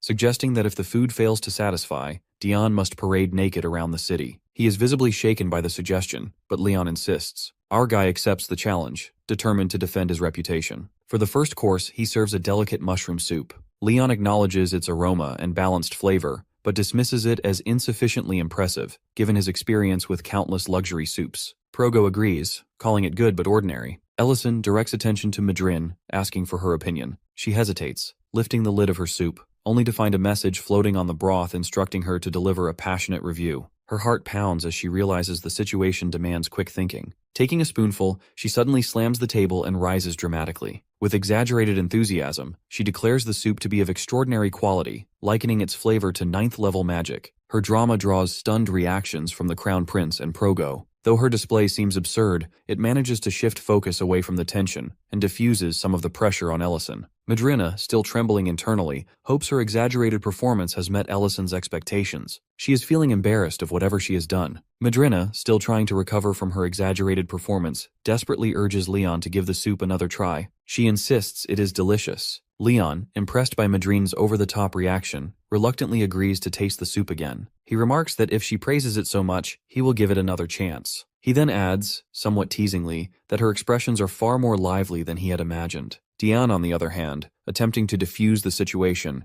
acknowledges that the soup is indeed good. He admits that if this were not such an important occasion, he might have ordered another bowl for himself. Despite their comments, it becomes clear to everyone that Madrini's fiery reaction has more to do with something beyond the flavor of the soup. As a highly regarded royal mage, she has surely eaten better dishes before, so her sudden enthusiasm seems suspicious. Even Leon and Progo notice the inconsistency. While they agree the soup is good, they find it far from extraordinary. They silently wonder what could compel someone of Madrina's rank to act this way. Diane glances toward Ellison, speculating that the restaurant owner may be the source of this strange behavior. Ellison, meanwhile, stifles a laugh and responds with a mischievous grin. He assures the group that he will prepare the next dish and leaves the dining area confidently. Leon, still unimpressed, comments that while the soup is decent, it does not differ much from what he has tasted at the palace. Progo agrees, jokingly adding that he did not know Madrine liked mushroom soup so much. He promises to include it in her diet when they return to the palace. Embarrassed by the attention, Madrine hurriedly insists that the soup is unique. To avoid further discussion, she quickly finishes the bowl. However, as she empties the bowl, another message appears at the bottom, instructing her to meet Ellison behind the restaurant. Realizing she may have made a mistake by drinking the soup entirely, she panics and accidentally spits out the remaining soup. Coughing and spluttering, she catches Leon's attention. He whispers to Progo, noting that Madrini's behavior is unusually erratic. Madrina excuses herself and heads to the back of the restaurant. Ellison is already waiting for her, leaning casually against a balcony railing. Madrina approaches cautiously. She asks nervously if Ellison called her. Suddenly, a rainbow-colored magical barrier forms around them.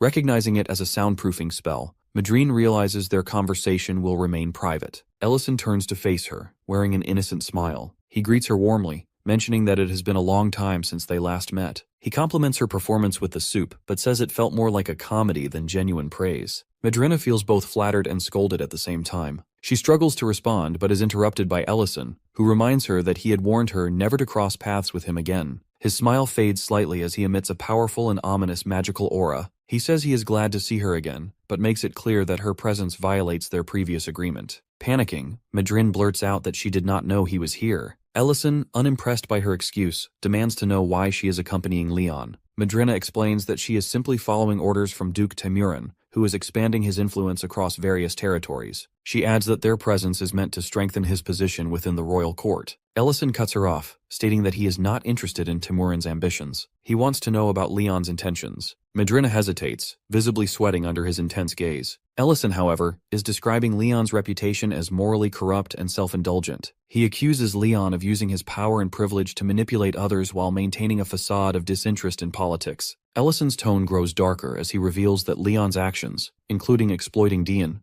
are part of a much larger plan. He demands to know what the Crown Prince's ultimate goal is. Madrina, trembling with fear, insists she cannot answer. She pleads for Ellison to understand, saying that even under the harshest torture, she would be unable to reveal such secrets. Ellison's expression turns cold as he tests her claim. She admits that she just wants to leave. After some time, Madrini returns to the banquet table, her face pale and shaken. Leon and Progo notice her distress but choose not to comment directly. Madrina, trying to regain her composure, places a hand over her chest and weakly claims she was savoring the soup's lingering taste. Leon, unconvinced but unwilling to press further, remarks that it is surprising to find such a dish in an outskirt restaurant. His sly glance toward Dion hints at suspicion that the young lord is hiding something. However, Leon does not let the moment pass without continuing the bet. Leon turns to Duke Temurin and reminds him of the terms of their wager. The Duke smirks and repeats that the goal is to serve a dish capable of satisfying the prince. Leon's smile grows sharper as he taunts Baron, suggesting that even if Dion's father miraculously recovered and presented the dish himself, it would not be enough to meet his standards. Dion clenches his fists but responds calmly. He declares that he is willing to bear personal humiliation if it means supporting his people and ensuring their welfare. His resolve impresses everyone, including Leon, though the Crown Prince hides his admiration behind a mocking laugh. As the late afternoon sun bathes the room in golden light, Ellison arrives with the main course. Lifting the lid dramatically, Ellison reveals what appears to be a smoky mound of dirt. Progo, skeptical as ever, questions the dish. Ellison responds casually, explaining that it is not dirt but a clay-packed chicken inspired by an ancient recipe. With a small hammer, he breaks open the clay, unveiling a perfectly roasted chicken. The aroma alone captivates everyone. Ellison begins slicing the chicken while explaining its significance. He compares the dish to a hidden gem, its outer appearance concealing its true beauty. His words seem to carry a deeper meaning, subtly criticizing Leon's manipulative behavior without directly accusing him. For the first time, the Crown Prince is at a loss for words. Ellison, observing Leon's reaction, maintains his calm demeanor. He makes one final remark, comparing the dish to situations where appearances deceive, but the truth eventually emerges. His words linger in the air, leaving a lasting impression on everyone at the table. Every word spoken at the table seems to cut deeper, leaving the Crown Prince with a sense of unease. The sudden turn in conversation catches everyone by surprise. Ellison, calm and collected, holds a broken clay piece in his hand, as if it contains all the secrets of the world. Ellison suggests they discuss the current state of the Ruben Empire. According to him, the empire has grown weak, worn down by its war with the dragons. The king's diminishing authority has left the counts free to grow their power unchecked. As Ellison speaks, the room falls silent. His insights seem almost too precise,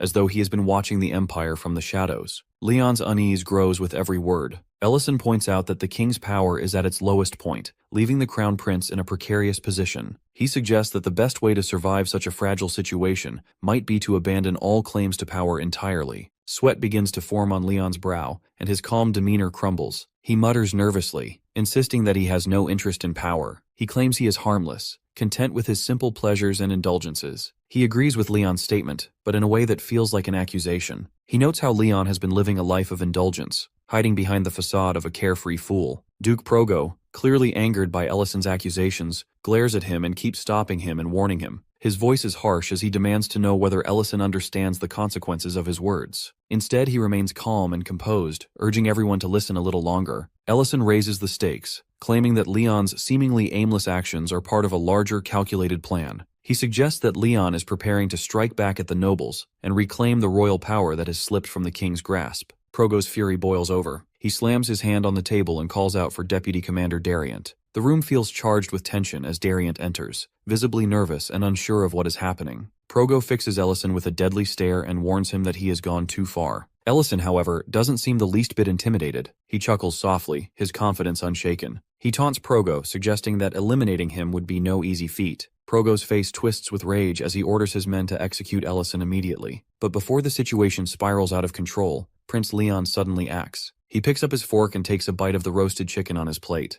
The loud, exaggerated sound of him eating draws everyone's attention. Leon laughs and urges everyone to sit and enjoy the meal, slamming his hand on the table to emphasize his point. His dramatic outburst leaves the group stunned, unsure of how to respond. Reluctantly, the others follow Leon's lead. They begin eating, though the tension still lingers. Leon, however, is in high spirits. Between bites, he remarks that pretending to be a fool has taught him valuable lessons. He looks directly at Progo, his grin widening, and comments that a wise man knows when to play along. Progo, caught off guard by Leon's behavior, hesitates. For the first time, he appears unsure of how to proceed. Eventually, Leon declares that the matter is resolved. He announces that Dion has won their bet, much to the latter's surprise. Rising from his seat, Leon pulls his cloak over his shoulders and thanks Ellison for the meal. With a dismissive wave, Leon commands his knights to prepare for their journey back to the capital. The group finally begins to leave, the tension in the room easing as they exit. Ellison watches them go, maintaining his composure until the door closes. Only then does he let out a sigh of relief, wiping sweat from his forehead.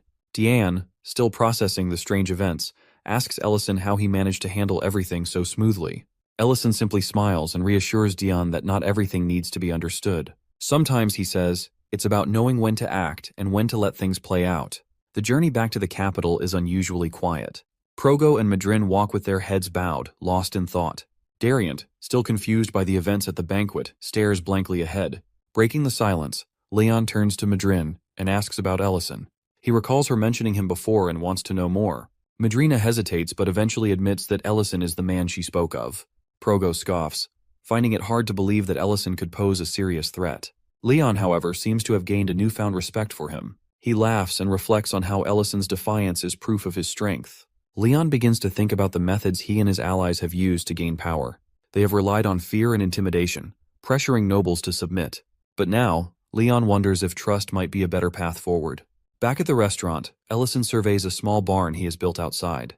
He looks proud of his work, but before he can celebrate, one of the animals inside kicks the structure. The stable collapses into a pile of wood, leaving Ellison speechless.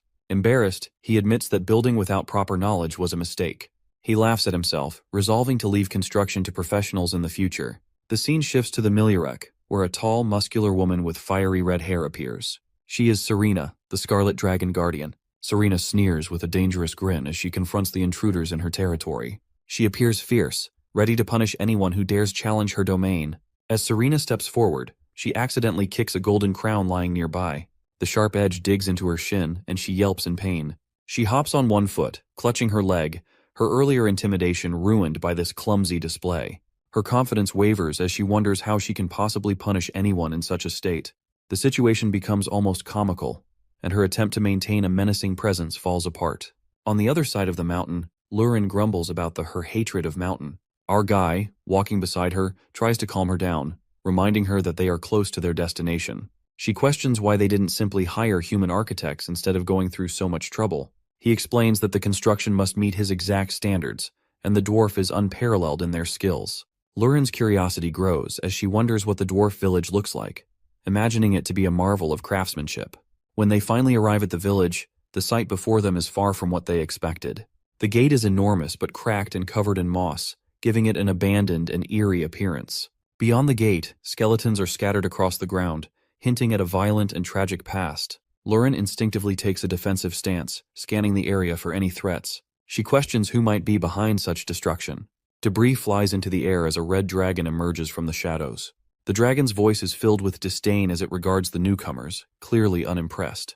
It mocks them, its contempt evident in its booming voice. The dragon's disappointment grows as it realizes that another dragon has not arrived, only a young one and a human. Its tone becomes scornful, belittling Ellison and Lurin as intruders unworthy of its attention. Our guy, however, remains calm and composed. He tosses his bag to the ground, signaling that he is ready to confront the dragon.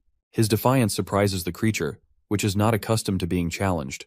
It questions his audacity, shocked by his lack of fear and respect. The dragon's anger flares as it prepares to unleash its scarlet dragon's roar, a fearsome attack capable of immense destruction. As flames erupt from the dragon's mouth, Ellison activates his magic. Lightning arcs from his hands, and a powerful spell reduces the roaring inferno to a mere flicker. The dragon is stunned, unable to comprehend how its attack has been neutralized so easily. Our guy counters with a spell that strikes the dragon, burning its scales and leaving it in pain.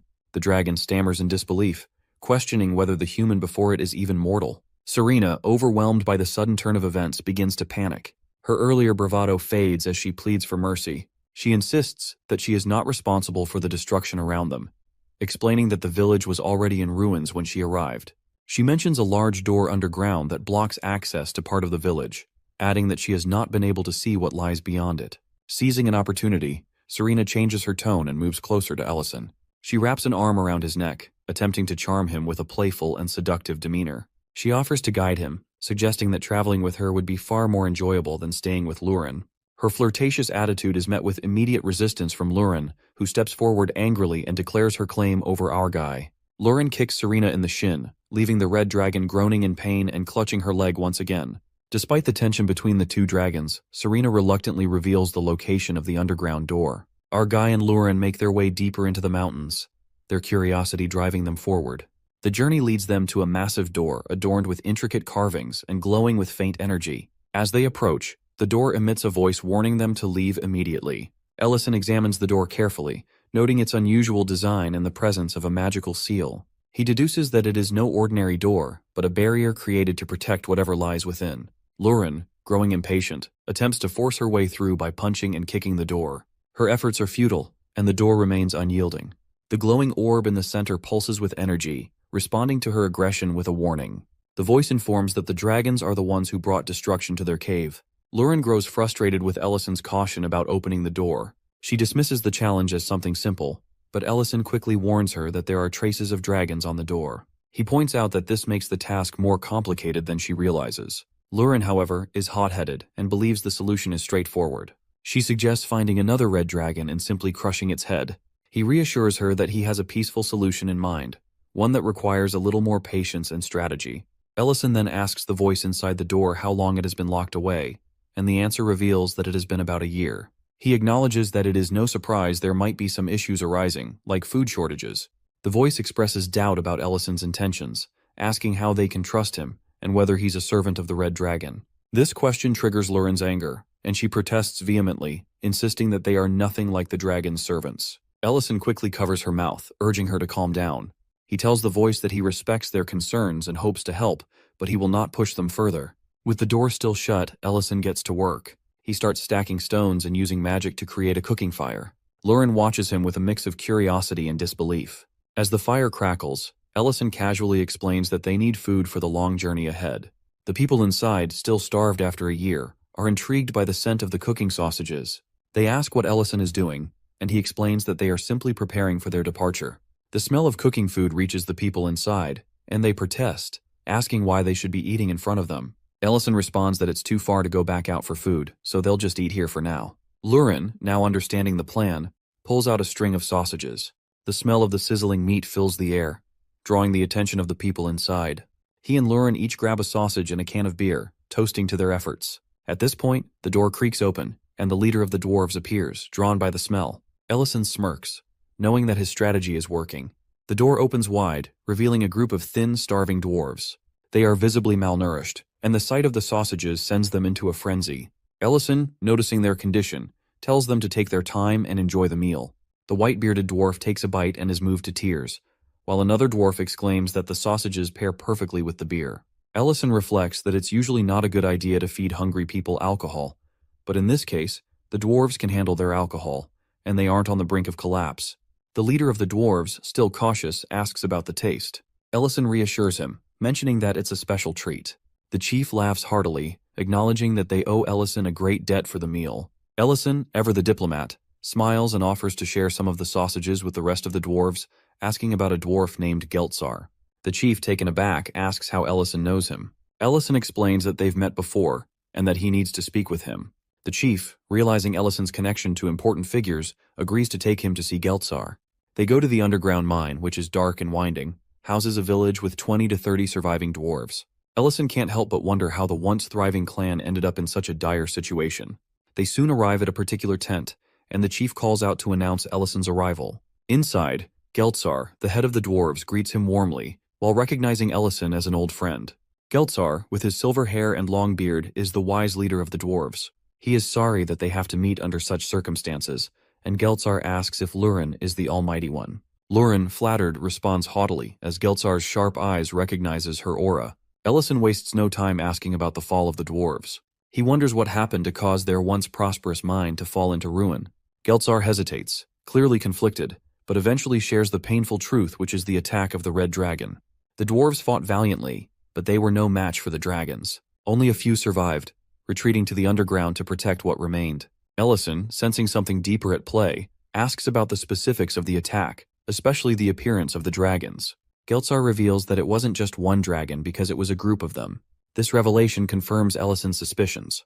The marks on the door were caused by a coordinated attack, and he begins to wonder if there's a larger issue at play, something forcing the dragons to cooperate. As Ellison reflects on the implications of this, Geltzar reaches under the table and presses a hidden button.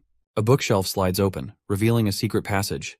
Geltzar leads them into a hidden room, where he explains that the dwarves has faced many dragon attacks over the years. However, they have always managed to survive because they had a guardian protecting them. Geltzar pulls out a gem that emits a mystical blue light. The gem illuminates the space, revealing a massive dragon skeleton.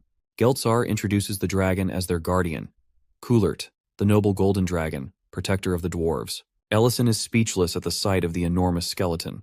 He realizes that Coulert must have lived for at least 500 years, and the weight of the dragon's sacrifice hits him. Geltzar quickly clarifies that they never offered tributes to the dragon. Coulert helped them out of kindness, protecting them from invaders and imparting knowledge. However, even Coulert couldn't withstand the passage of time. Ellison and Luren are left in awe, unsure of what to say. Geltzar, sensing their curiosity, reveals that the real reason the red dragons have been attacking them is tied to an ancient Mabel, which is an essence of magic, a sacred gem that has the power to create a dragon king. The dwarves have been protecting this gem for generations. That noble gold dragon Coulert, the guardian deity of dwarves, Geltzar explains that a dragon lord is someone who can rule over all dragons. It's said that under the rule of a dragon lord, if the dragons work as a second legion, no one can go against them. In other words, they can destroy the world at the command of their lord. Not only this, but a very rare dragon can produce ancient marble, which is why it is protected by Lord Kulert from evil forces who would use it for evil purposes. However, he doesn't know how many of them are needed to give birth to the Dragon Lord. While Geltzar explains all of this, Lurin has a hard time standing still as she slips into memories of her past when she was a little dragon. Geltzar turns to her with a grim expression when she remembers her mother soothing her and starts crying. To see her like this, he immediately hugs her to console her. While crying, she explains that they need 3 essences to awaken a full-fledged Dragon Lord to dominate the world. The dwarf chief apologizes to Lurin for his inconsiderate actions, as it always awakens emotions of grief and sorrow. He further explains that he tried to destroy the essence alongside Kulert, but couldn't find any way to do it. Then our boy tells him his decision, which stuns Geltzar. They have already planned to build a lyre in the Greek city, so he invites him to come with him and his people so they can build a new village for them. Besides, Lurin's expression shows he doesn't have any intention of creating the Dragon Lord, and then they will be attacked by dragons many times in the future. The dwarf chief is hesitant, but our boy interrupts, saying he's not forcing him to do anything, as the final decision lies in their hands. After a while, he asks about Lurin's wellness. She answers affirmatively while asking whether it would be better for them to take the ancient marble with them. He answers that he has set a magical trap in case someone attacks them. Besides, it will be hard for the dwarves to leave this place instantly because of the memories attached to it. When they leave the place, one of the dwarves approaches Geltzar, who hands him the food left by Ellison. He shows him that the other dwarves have already started because they can't resist the food. His eyes brighten to see his people having a feast after so long. While observing their happy faces, that scene flashes back to the time when Kulert called for him, while asking whether he didn't find this place cramped and dark. He answers that this place might be cramped for him, but not for dwarves like them. Kulert tells him that he should leave this place because they are bound to it because of the essence. He further adds that once he dies, other dragons will seek them to try to take away the essence from him, because he is the one who is hiding this essence with his energy. The chief protests against it, while saying that he can't abandon him in the essence. So, in the end, he seriously tells him that he should go and let the next generation enjoy their lives, as there is no use in standing with the will of the dead if it will stop the happiness of the living. Now back in the present, he remembers what Kulert says, that he didn't expect him to protect the essence anyway. Now, looking at his people happy and enjoying their feast, he realizes what he has lost. Meanwhile, our main characters are moving forward when they are stopped by the dwarves. He is surprised to see them having packed their stuff and ready to leave. They agree to help Lurin make her a lair. Afterwards, they go to the Greek city and start the construction of the lair. Ellison is a little worried whether they can start the construction right away because of the condition of the dwarves, but the chief shrugs off his concern, saying that they can do it. Then he asks for more sausages, which Ellison happily agrees to. The next moment, he is entrusted with the essence by the chief, who entrusts the fate of the dwarves with it to him. To see it, Lurin asks him to absorb it, which leaves him baffled as he thinks she is joking. He decides to keep it now, which isn't liked by our girl. She reminds him that the birth of the new lord shouldn't happen, to which he agrees. He has some plans to prevent it. The scene shifts to the redhead, who is crying after being beaten by our guys. Then he senses someone's presence there and thinks it's Gjard, but it turns out to be our guy and girl. Ellison happily points out that she has such a treasure, even though she doesn't accept any tribute. Then he shows her the essence while wanting to know something from her. Panicking, she tells him that she has already told him everything they need to know. He asks about this Gjard guy who seems like he might be her companion if she didn't attack the dwarf with him. She agrees with him while explaining that she was dating that dragon and mistook him for Gjarda. Then she explains that she didn't witness any gang, as she had settled there just for half a year. Then they ask about the treasure here, before she claims that she didn't accept tributes. The next moment, she undoes a spell, which reveals that the treasure is nothing but an illusion. She starts to cry while telling him that he can take what he wants. Then he understands that this dragon was wrongfully accused. The scene changes to Ellison's restaurant, where he receives guests who are Elena and Ment. He asks about his leg as he is walking with crutches. Ment explains that it was because of Elena's effort, but she declines his claim, while adding that it was Ment's own will that kept him going ahead in rehabilitation. So Ellison praises Elena, which makes our girl quite grumpy. He then asks about the situation of her clinic. She answers that everything is going well, which makes him think that it must be Rain who is using her influence. The next moment, his thoughts are interrupted by the voice of the chief, who asks for leftovers of the stew he made last time. Elena is quite baffled to see a dwarf in front of her and asks Ellison if he let them dig under his ground. They argue for a while, The next moment, Creston also enters the restaurant and asks Ellison the reason for not opening the restaurant yesterday. To hear the noises and the argument between the dwarf and elf, he decides to cook a meal for them, as no matter what, it is a restaurant. The next moment, he is serving everyone a meal, which makes them happy, especially Ment, who was missing this pizza. Everyone is enjoying the meal, and he asks whether they need more. Meanwhile, Diane looks through the window of the restaurant and calls for his master. The next moment, our dude opens the door and asks if he's looking for him. He inquires about the reason for his distress. Diane asks Ellison whether he can make a dessert that will make his mother smile. It seems our boy agrees to the request, because the next morning, he's inside the fancy kitchen of Diane's home. Diane tells him that he will find everything essential to make the dessert, but if he needs anything, he can ask. Ellison checks everything and admits that the Lord's kitchen holds many spices that can't be found anywhere else. He then glances at the chef, who is on edge due to the Count's visit to the kitchen. Finally, he tells Diane that he has everything he needs to prepare a dessert for his mother, which makes him happy. After dinner, Ellison feels disheartened to see that Lady Berna doesn't take a single bite from the dessert plate. He even supposes that it would be a disaster if she takes one bite and leaves the rest intact. He asks since when Lady Berna stopped eating dessert.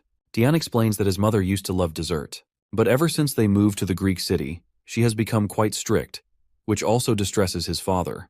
The scene shifts to a young Diane sitting with his family. His father asks his mother not to be so harsh on their son.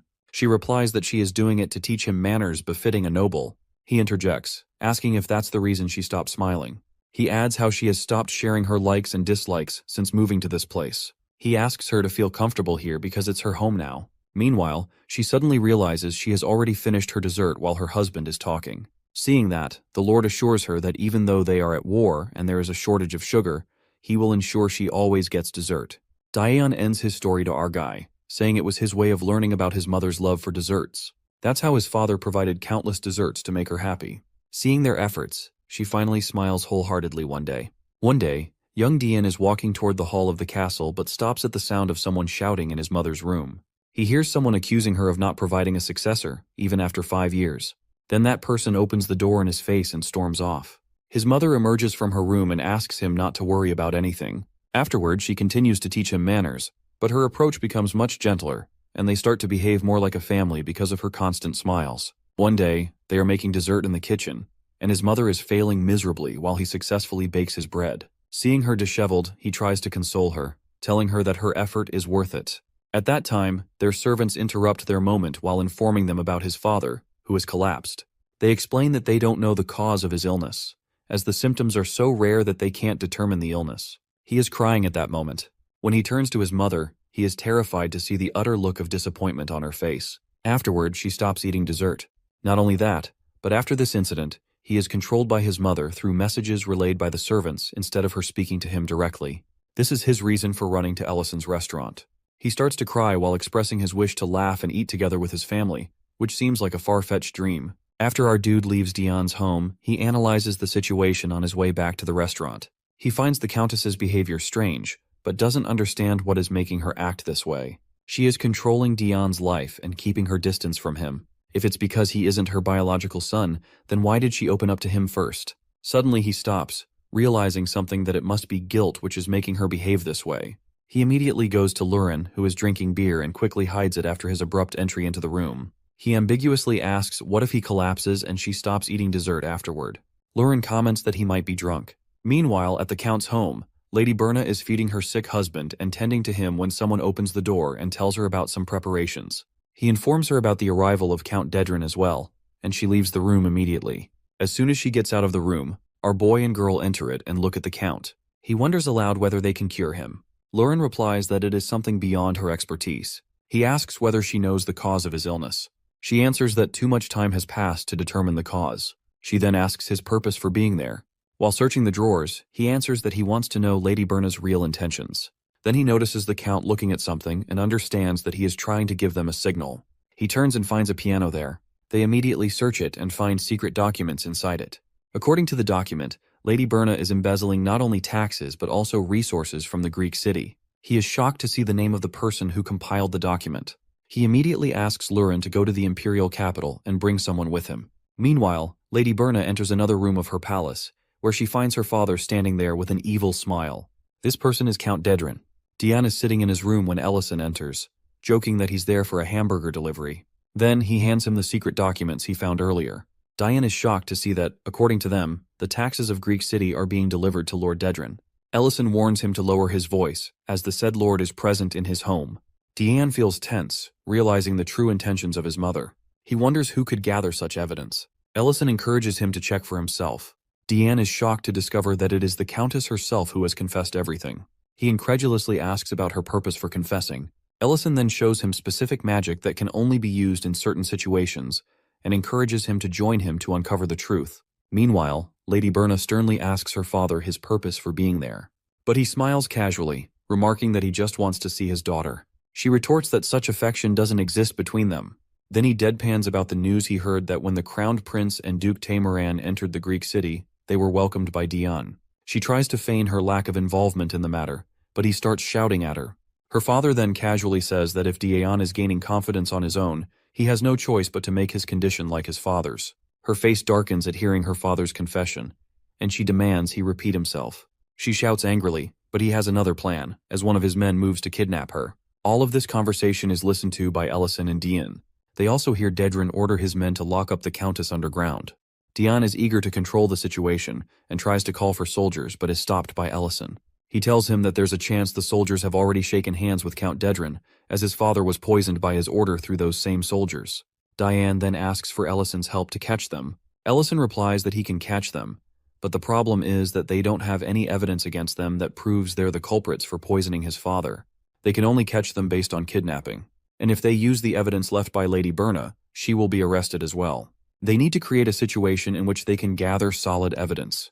At that moment, Lurin enters the scene through a portal, catching a woman in her hand while declaring that they have someone of high rank and definite status who can help them gather evidence. Diane is truly baffled by this situation. Ellison asks him to put up an act for now, as he has a plan. The next morning, Dedran visits his daughter and shows mock sorrow about her situation. Then, he asks her to follow him. However, she is shouting at him to leave Diane out of this situation, as he is getting what he wants. He reprimands her, saying that not producing an heir solidifies Diane's position as the heir because he wanted to poison Diane first. Then, he shows her that he has already given him breakfast, implying that he has poisoned him already. She is shocked to see Diane in the same situation as his father. She starts to shout, expressing how repulsive it is for her to share her blood with him, while crying for Diane. At that moment, a servant provides him the evidence Diane and Ellison found earlier. This evidence is enough proof against him. Seeing the documents, he shouts that she is truly his daughter. Then, he burns the documents while planning evilly how he is going to orchestrate a story in which she turned mad after killing her family because of their condition, and then attempting suicide. He is ready to start with Diane, but the soldier behind the armor is none other than Ellison himself, who tries to console Lady Berna. Before Dedran can harm Diane, his attack is blocked by a defensive spell. The next moment, Chief Magician Madrin accuses him of attempting murder. Then, Diane breaks his act and declares that it is over. His mother is overwhelmed to see him all right. Lady Berna is relieved to see her son all right and thanks God. Dedran, on the other hand, is quite shocked to turn off that table. Madrina tells him to follow the imperial order quietly without resistance. However, he evilly tells her that this dagger is only for self-defense, which fell while he was walking. He wasn't going to murder anyone. Madrina, having predicted the situation, summons the poison breakfast meant for Diane and asks him to eat it to prove his innocence. With dread, he touches the breakfast but throws it away. Now he knows he's stuck, so he exposes his daughter as well, revealing that she was embezzling the taxes of the Greek city. However, the table turns when Diane shows him the ashes of the documents, as Dedran has no proof to show his mother is culprit. Madrini turns to the soldiers and asks whether they are just watching and not helping. They answer that they are just following the Count's orders. She replies, while killing one of the soldiers, that there is something which can't be broken by anyone, no matter the status of that person. But a mere Count tries to break that rule. Then, she orders the Imperial soldiers to catch the soldiers of the Count. Dedran is quite infuriated to see the situation and shouts at Diane. After a while, everyone who was with Count Dedran is arrested. Ellison turns to the Countess and frees her. She asks about his identity, but is interrupted by Diane. She immediately asks whether he is injured. He answers that he is all right. He sits beside her and asks the reason she doesn't look into his eyes. She confesses the guilt she's carrying and the misery they've faced because of her. She is so ashamed that she asks him not to forgive her. He answers that there is no need for her to use the word forgive because she is not at fault. Count Dedran is. He then angrily tells her that instead of leaving the evidence, she should have been confident in them and told them everything. They must accept her and help her. At last, she hugs him while promising that she won't do it again. Meanwhile, Dedran is shouting at the soldiers that they don't know who he is and threatens them, while saying that he is going to kill them first once he will be released. The next moment, Ellison appears ahead of him. Dedran asks whether he is a mage sent by the palace, but Ellison seriously tells him that he has a grand territory of his own, but he still greedily wanted to take the Greek city. So, to punish him, Ellison destroys the castle around him, making him witness the destruction of the things he had built. Meanwhile, Dion has arranged a dessert bouquet outside his home, alongside his friends. Everyone is in awe of seeing so many sweets in front of them. But their joy is interrupted by Madrin, who points out Dedran's territory. All of them see that Dedran's castle is hanging in the air, and within seconds, our boy has turned it into nothing. Dedran shouts at him after witnessing the destruction of his home. Ellison, in a nonchalant tone, tells him that he is showing him fireworks, as he won't get to see that light from now on. Meanwhile, Dion asks Lady Berna's opinion regarding the fireworks. She is overwhelmed with joy while enjoying the dessert, saying that it is the best banquet. Everyone is enjoying the dessert. After that, when night falls, Lady Berna finds herself in her room, wearing a serene expression on her face. She expresses that it has been so long since she has enjoyed her dessert. Besides, she always thought of this castle as a prison, but now she has broken through that prison. She then feeds her husband while consoling him regarding Dion, saying that she will not hide away anymore, which brings a smile to his face. Then she tells him that she is going to tell him something that she should have told him earlier. She takes his hand in hers and confesses her love to him, which also brings a smile to Dion, who is listening to all of this outside of his parents' room. Meanwhile, Dedran is getting hit by stones from his people and feels quite miserable seeing the condition of his territory and his own state. At the same time, Dariant informs Ellison that they have caught as many spies as they can, but that he should not let his guard down. Ellison thanks Dariant while apologizing for kidnapping Madrin in the middle of the night. Then he asks about Taymurin's reaction to his actions. Dariant tells him that Taymurin was shocked at first, but remained silent after learning that it was all his plan. Maybe he wants to come here to see how things unfold. As he falls silent, Dariant is amazed by the strength of our boy, who has become even more powerful than before. Unbeknownst to his inner monologue, Ellison states that he has put on a show and now hopes that the Greek city will see happy times. But his prayer is met by rain the next day. Lurin grumbles that she had just hung the laundry, and Miltine's work is also interrupted by the rain. After a while, they get a reprimand from our boy, who forbids them from working outside. Seeing their protest, he asks them to help with the restaurant instead. Then, he helps Lurin dry off so that she won't catch a cold, while Miltine and Ment stand baffled with their towels. The next moment, they are interrupted by Benin, who is craving something warm in the cold weather. Ellison serves his guest a knife-cut noodle soup made with chicken. Benin asks that he had told him that he stopped selling chicken. Ellison answers that since many of their customers go to Creston, he decided to start using chicken in his dishes once again. Then, he asks about Benin's orchard's condition due to the rain. He teases our boy that it would be beneficial for him to give up on his orchards because Ellison wants to buy them. He answers that he would be disappointed if he does so, because he offered him a price much higher than the market price. At that, both of them laugh wholeheartedly. At the end, Benin supplies that even if he stays at the orchard, he won't be able to stop the rain.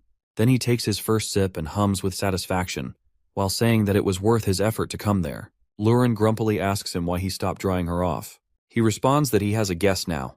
Then he serves him a drink. While looking at the exchange between Lurin and Ellison, Benin asks whether our boy has made any decisions he regrets and wishes he could go back in time to correct. His question makes our boy pause for a moment. Seeing his expression, Benin concludes that it's not the case with our boy. He comments that, based on his exchange with his wife, he can say that. He corrects Benin, saying that Lurin is not his wife. With a serene expression on his face, Benin nostalgically tells him about his childhood love, whom he loved for 30 years of his life. He tells him that her name was Miel, and no other woman in his life captured his heart like this. Our boy asks with curiosity whether he ever confessed his feelings to her. He continues, telling him that he never did, as he thought they would eventually end up together due to the time they spent with each other. But when they grew up, she started talking about marriage. So, he decided to take her for a date in the suburban part and confess his feelings. But he never got the chance because of the dragon attack. Ellison's expression turns grim as he understands that it was at that time he was transferred to this world, and the war with dragons broke out. With sorrow, Benin tells him that he ran away like a coward in that moment. He never saw her from that point, and now, after 15 years, he spots her again. Now he is tortured by that moment and her presence in this city. While standing, lost in his thoughts, he says that he was too scared to meet her and stopped going out, but he misses her nonetheless. Then he asks him to treat his wife well so that he won't have any regrets in the future.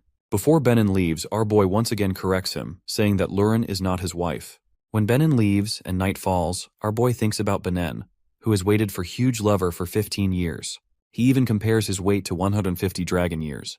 The next day, he asks Rain about Miel, who has recently become a friend to her. She informs him that Miel has opened a repair shop recently and has some worries of her own. Ellison then asks what kind of worries she has. Rain replies that Miel is having the same regret as Benin, which leaves him quite shocked. He asks her about what they had discussed. She answers that Miel asked her why she wasn't familiar with her face. Rain explains that it was because Rain had recently settled with her husband in this city. Then, she reveals that Miel left this place because she loved someone, and when it was time to confess her feelings to her lover, she ran away like a coward. She had heard that he came to her with a bunch of flowers 15 years ago. Back in the present, our boy gravely reveals to Rain that the person Miel loved was none other than Benin. He tells her what Benin had told him last night. They conclude that both Miel and Benin went to the meeting place but fled because of the dragon attack. Later, neither of them faced each other, assuming that they had abandoned their love and fled. Both our boy and Rain feel quite sad to understand the regret they both have carried for 15 years. Rain also adds that Miel even refused every arranged marriage proposal because of it. He consoles her by saying that he has a plan and asks her to convey a message to Miel. Later, he finds himself in Benin's orchards. He hands Benin a magnifying glass since Miel has poor eyesight and even offers to adjust it if it strains her eyes. Benin is totally baffled to hear it. Unbeknownst to his turmoil, he asks Benin to go outside Greek City, where he plans to meet with her 15 years ago. She would be waiting for him there. Confused, Benin asks our boy what he means. Ellison makes him understand that no doubt he made a mistake, as anyone can make one. But sticking to the same mistake is another matter. Besides, he knows the answer. That evening, Benin goes through with his head full of doubt and negative thoughts. But he really wants to see her. Then he spots her near the tree. She looks back at him and recognizes him immediately. They both have overwhelmed expressions on their faces after seeing each other after so long. She tells him that she wants to tell him something from that day. He expresses that he feels the same. Then, both of them simultaneously confess that they ran away 15 years ago. Hearing the same thing from the other, they pause for a moment, their expressions full of surprise, which then turns into amusement. They start to laugh. At the same moment, Rain and Ellison are witnessing the exchange from the hilltop and are glad that they've resolved their misunderstanding. Rain asks him why he didn't tell them directly. He answers that it should be resolved by themselves. Then, both of them feel sad that the couple has regretted and tormented themselves for 15 years over just a misunderstanding. However, now they are happy. They return to the city, holding each other's hand. A few days later, Benin visits his restaurant and agrees to sell him his orchards. Our hero makes sure to give him a good price for it. Then, they buy a house in the center of Greek City with that money. As they get married, they do it because they don't want to live with regret anymore. On the other hand, our boy is also happy to find the land for the dwarves. Lurin is satisfied that the dwarves are living in her lair. She is grumpy that he would live in the restaurant while her lair is quite spacious. Seeing her expression, he remembers what Benin had told him and tells her that he will be living with her once the construction is completed. She is so happy to hear his decision that she beams at him. He confirms it while adding that he might make a passage from the lair to the restaurant. Meanwhile, she comments that she's suddenly excited about a lair. Later, she sits in front of the dwarf chief, who tells her that the lair is already 70% complete, so they will surely meet the deadline before next year. Ellison serves them as they have a tough time about building a lair. The dwarf replies that they can't repay what he has done for them by giving them land to make the dwarf village. Meanwhile, at each table, everyone is chatting and discussing important matters, teasing each other while enjoying their meal. While the evening falls, the restaurant witnesses two other people who apparently look tired and disheveled. These are vagrant brothers named Lint and Mate, who smell something good coming from the restaurant. The next moment, both brothers knock on the restaurant door and ask for a job, as they have read from the flyer that they need staff at their ranch. Ellison tells them that they had thrown away the flyer a moment ago, which turns their expressions to dread. To sense their expressions, Ellison consoles them that they might not mind extra help. He asks them to have a seat and have a meal while they discuss the work. Then he starts preparing something warm in this cold weather, beginning with the preparation of pork. In another bowl, he prepares the stew with important ingredients and adds MSG at the end. After a while, he has prepared the pork stew. The brothers are hesitant to be served meat, but Ellison eases their worry by telling them that he has plenty of leftovers, which makes them dig in. They can't believe they are eating such tender meat with rich broth, which brings them warmth and makes them happy. They then thank him for the meal, saying it's the best meal they have ever had. Ellison cautions them to eat slowly, as they might be starving beforehand. Then he asks their reason for working at the ranch. Mate answers that they love animals and are persistent about their work, even though they don't have much knowledge about it.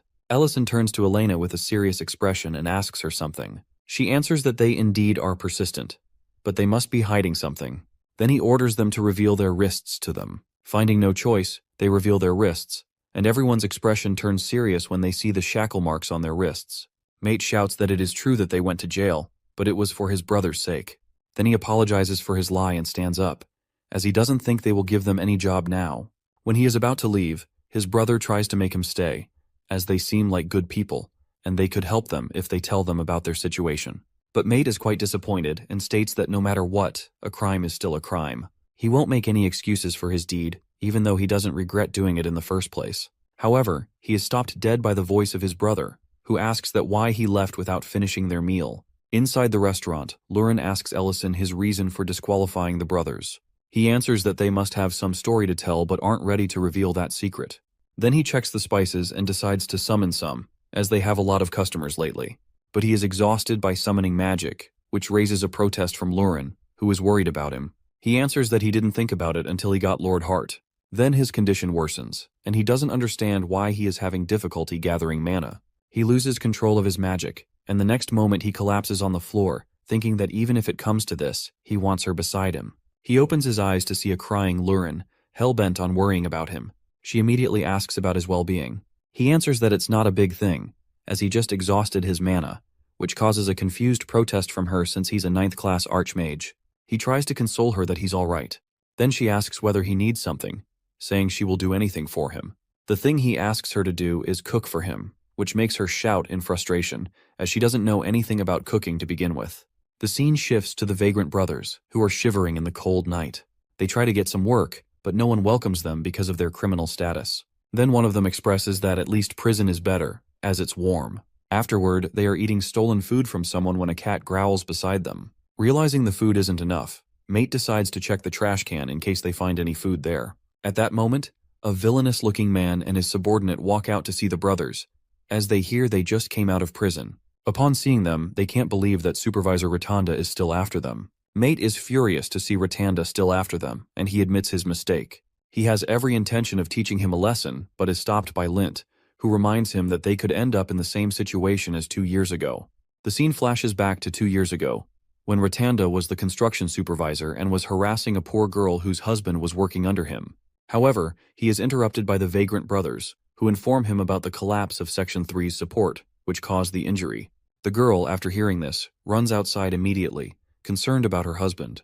Seeing his prey slipping out of his hands, Rotunda is quite infuriated and blames the laborers for the collapse. Mate explains that they had exactly followed the blueprint. Then, they daringly accuses him that the material was faulty, which caused the collapse. This enrages Rotunda, and he starts to beat them, reminding them that he's the one who hired these orphans for his site. He immediately fires them, declaring that the damage will be deducted from their wages, and later, they will be indebted to him. At that, Lint tries to ask for mercy. Seeing his condition, Rotunda becomes quite interested in him, suggesting that he can work his way into a noble's bed to earn money. The suggestion infuriates Mate, who attacks Rotunda. His lackeys try to stop Mate, but he's strong enough to beat Rotunda to a pulp. Back in the present, Lint tries to reason with him, saying that he's always picking fights with others, but this time, they need to find a place to hide. Back to Rotunda, who is furious and ready to take revenge on the brothers.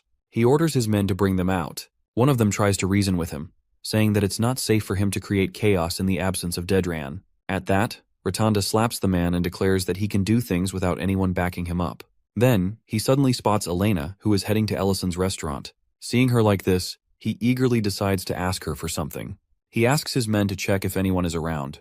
Inside the restaurant, Ellison is inspecting the ancient Mabel, which is the cause of his exhaustion because he absorbed it. He hadn't planned to absorb it, but he needs to absorb more since he is already mana exhausted, and this can increase the side effects of the absorption. However, he intends to start now as it will take time to fully absorb it. But he decides to wait for a while until Lurin brings him something to eat. He had been confident she would be able to cook, since she's been working beside him for years. But suddenly he hears noises from the kitchen and concludes that he's likely going to starve to death at this rate. Inside the kitchen, Lurin has made burned food for Ellison while crying about how she can't give him the proper food, as he might die from eating it. She wants to care for him and decides to call for Elena to help cure Ellison. Although she doesn't like her, she decides to do it for Ellison's sake. But when she can't find her scent, she decides to kidnap a chef for Ellison. Suddenly she stops. hit with the realization that she's always dependent on someone else. She can't use healing magic, nor can she cook.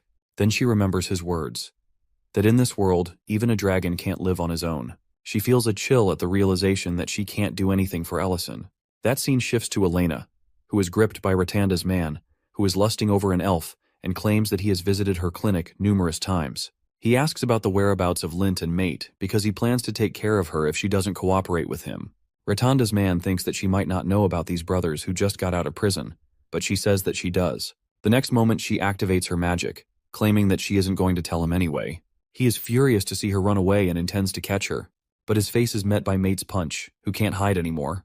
He apologizes to his brother, who is also ready with a stick to fight back. He consoles his brother, while saying that now they can warm themselves up this winter because of his decision to fight. Elena asks their purpose for being there, but Lint tries to get her to run away, saying that this guy has business with him. Mate is also furious that this person has attacked someone who had nothing to do with him. Ratanda, on the other hand, remains calm in the situation. He claims that they are going to die then. It seems like he has hired a Roman horde for his aide, who is a Greek city gang leader. Roman is going to teach the brothers a lesson. The scene shifts to Rain, who hears the knocking and goes to open the door. She finds Lauren there, who wants to know the location of Elena's clinic. Outside, Mate is fighting with Roman with all his might but is getting the lower hand. Lint tries to help his brother, but Roman immediately grabs his neck and defeats him. Seeing his brother at his mercy, Lint begs for mercy while pleading with him. Ratanda praises Roman, saying he is not an easy enemy, as he has years of battlefield experience. Roman asks if he should beat them more. Ratanda replies that he wants the younger brother, and he asks Roman to keep a track of where the elf has gone. However, this instruction quite enrages Mate, who is yet to attack Roman.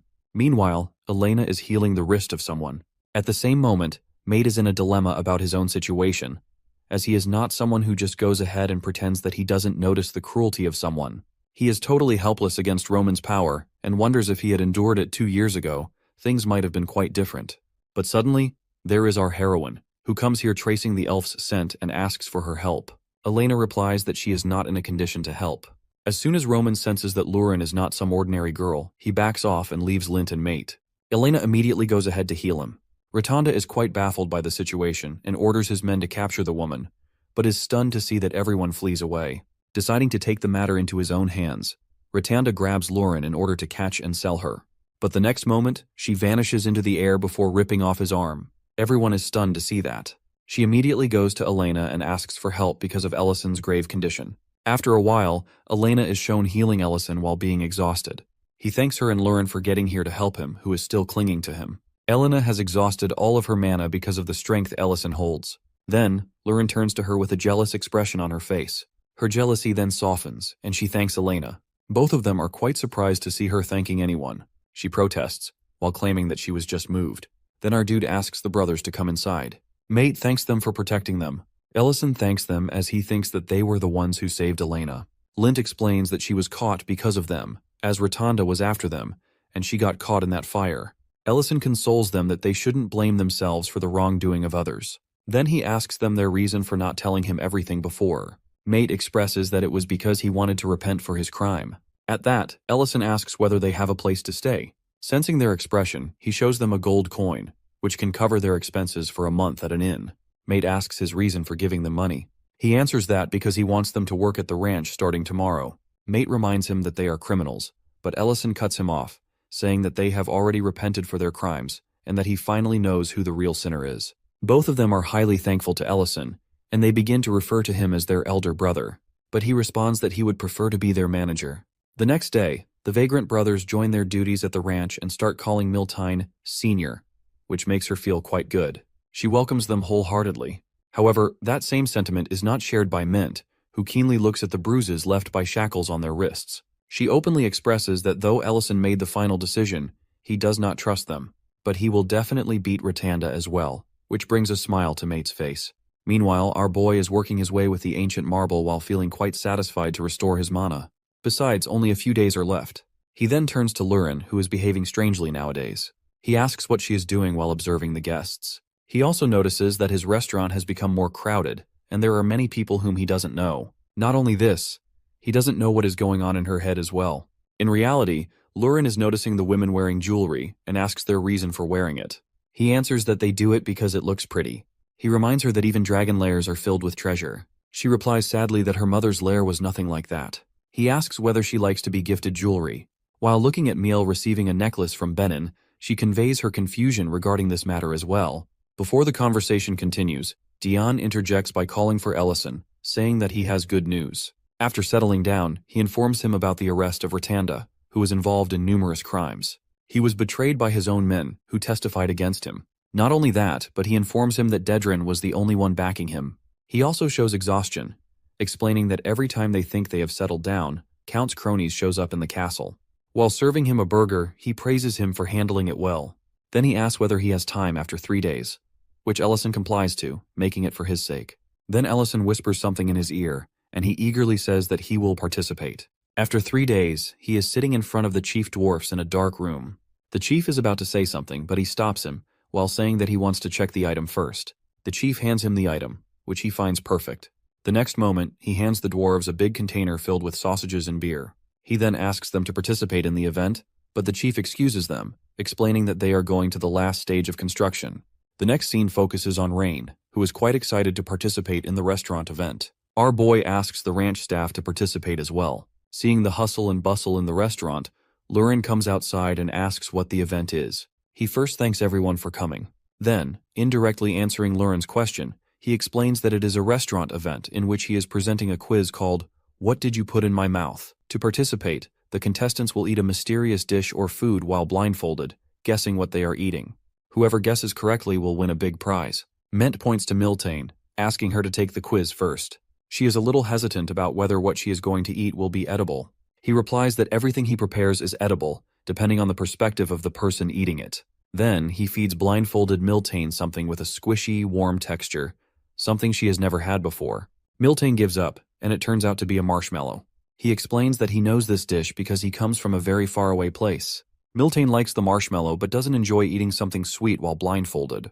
Next is Creston, who is quite confident, but the next moment, he is out of the quiz because he cannot figure out that he is eating red chilies. Ellison is getting excited with each passing moment.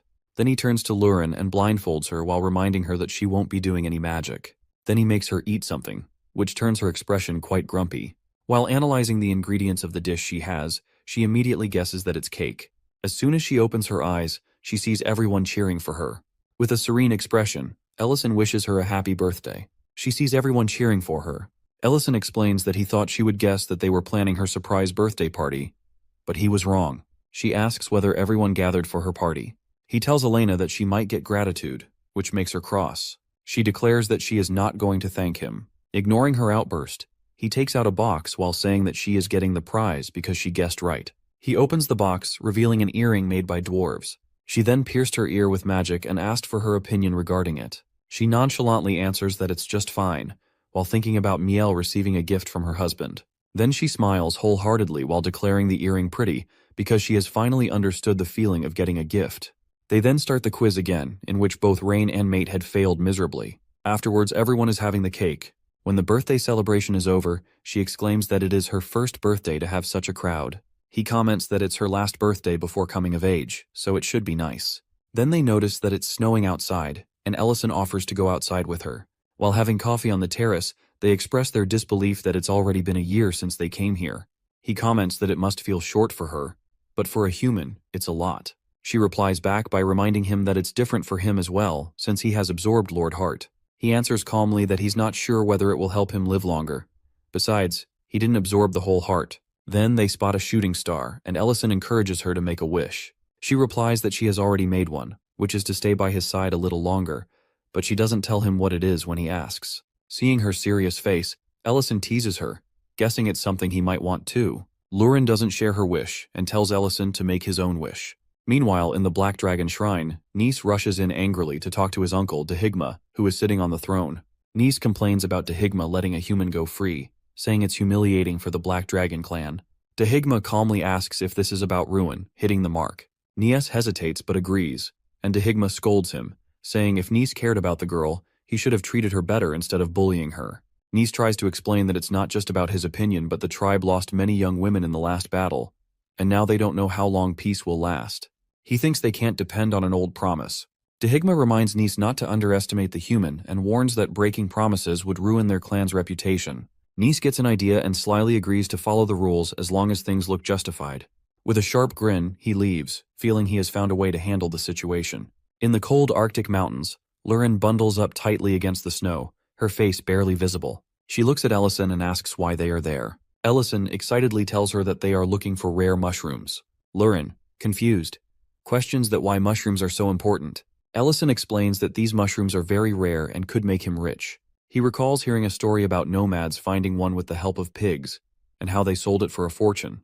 When Lurin asks how he plans to find them, Ellison admits that the mushrooms have a distinct smell, but are hard to locate because they grow underground. He suggests using Lurin's dragon senses to help. Lurin sighs, feeling used again, but agrees reluctantly. Their conversation is interrupted by a loud howl. Looking ahead, they see a group of goblins attacking a large cat near a cliff. A group of goblins wielding spears attacks a giant mutated cat near the edge of a cliff.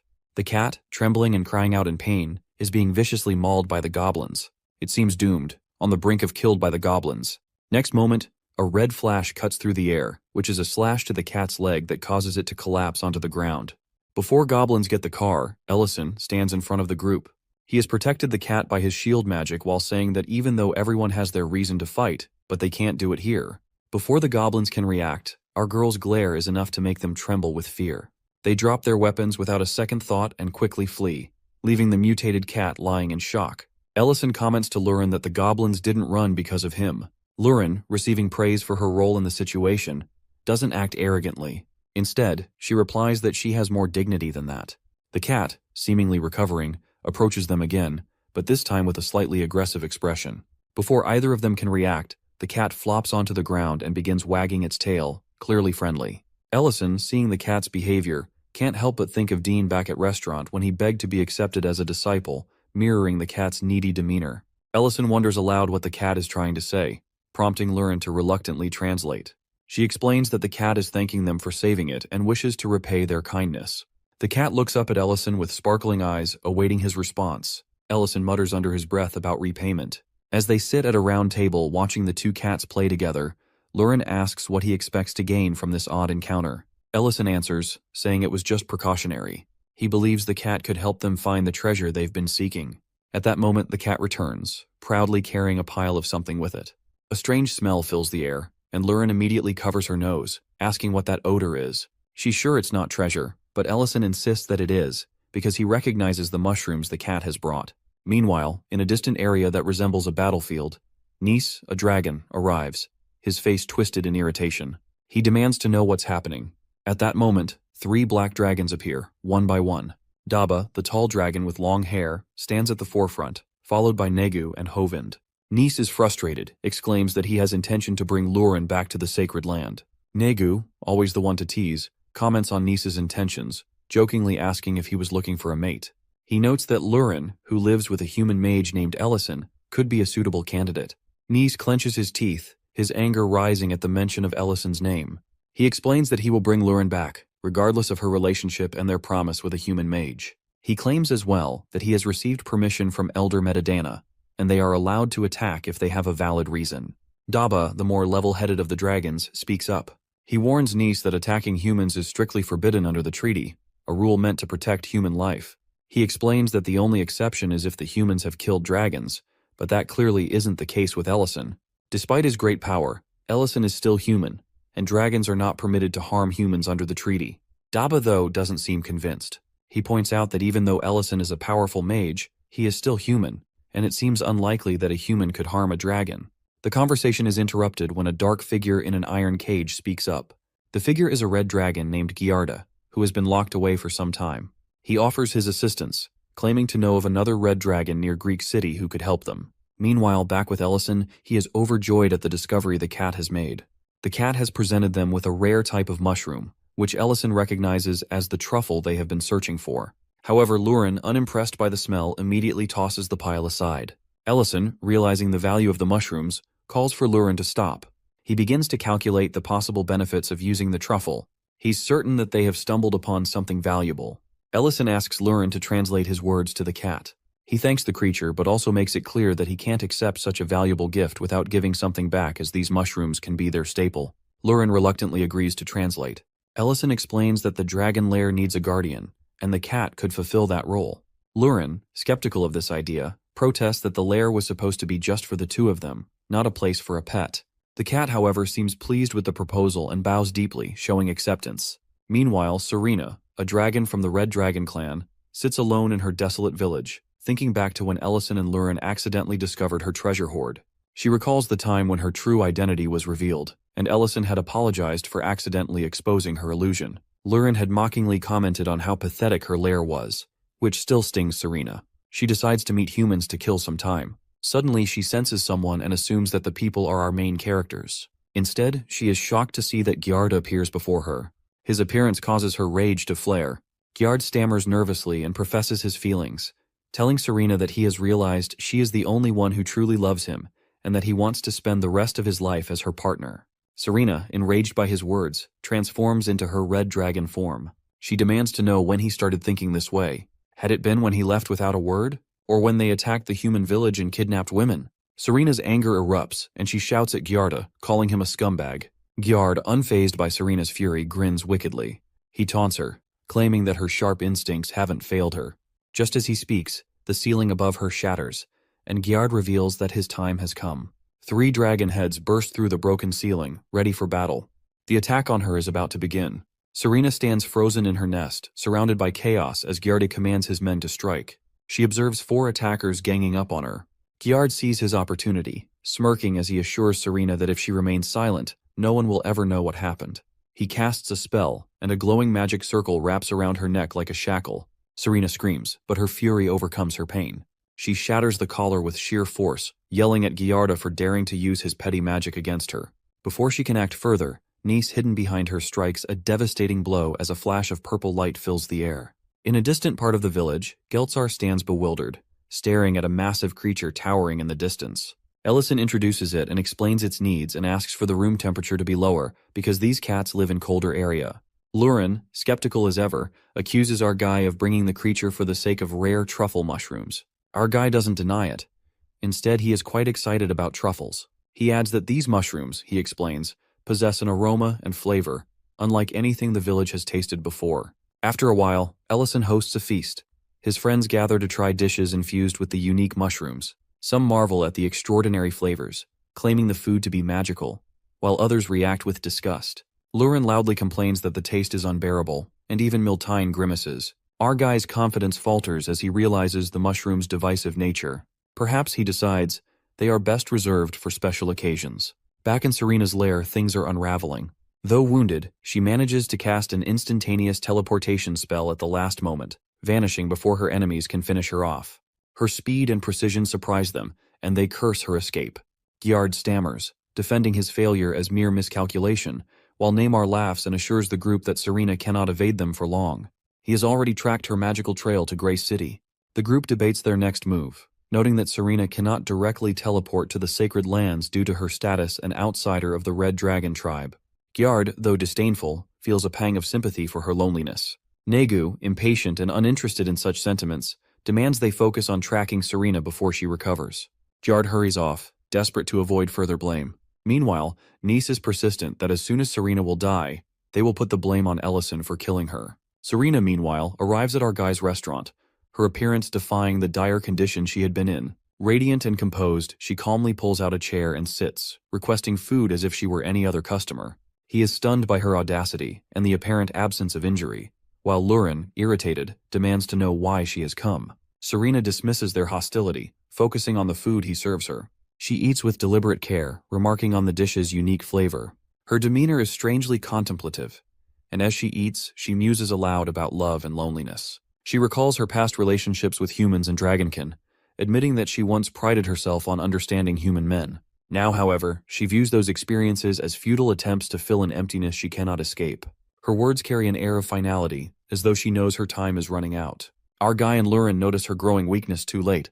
Ellison immediately notices Serena's back is wounded, and her sweat-soaked face reveals her worsening state. She collapses mid-sentence, coughing up a thick, while praising his cooking.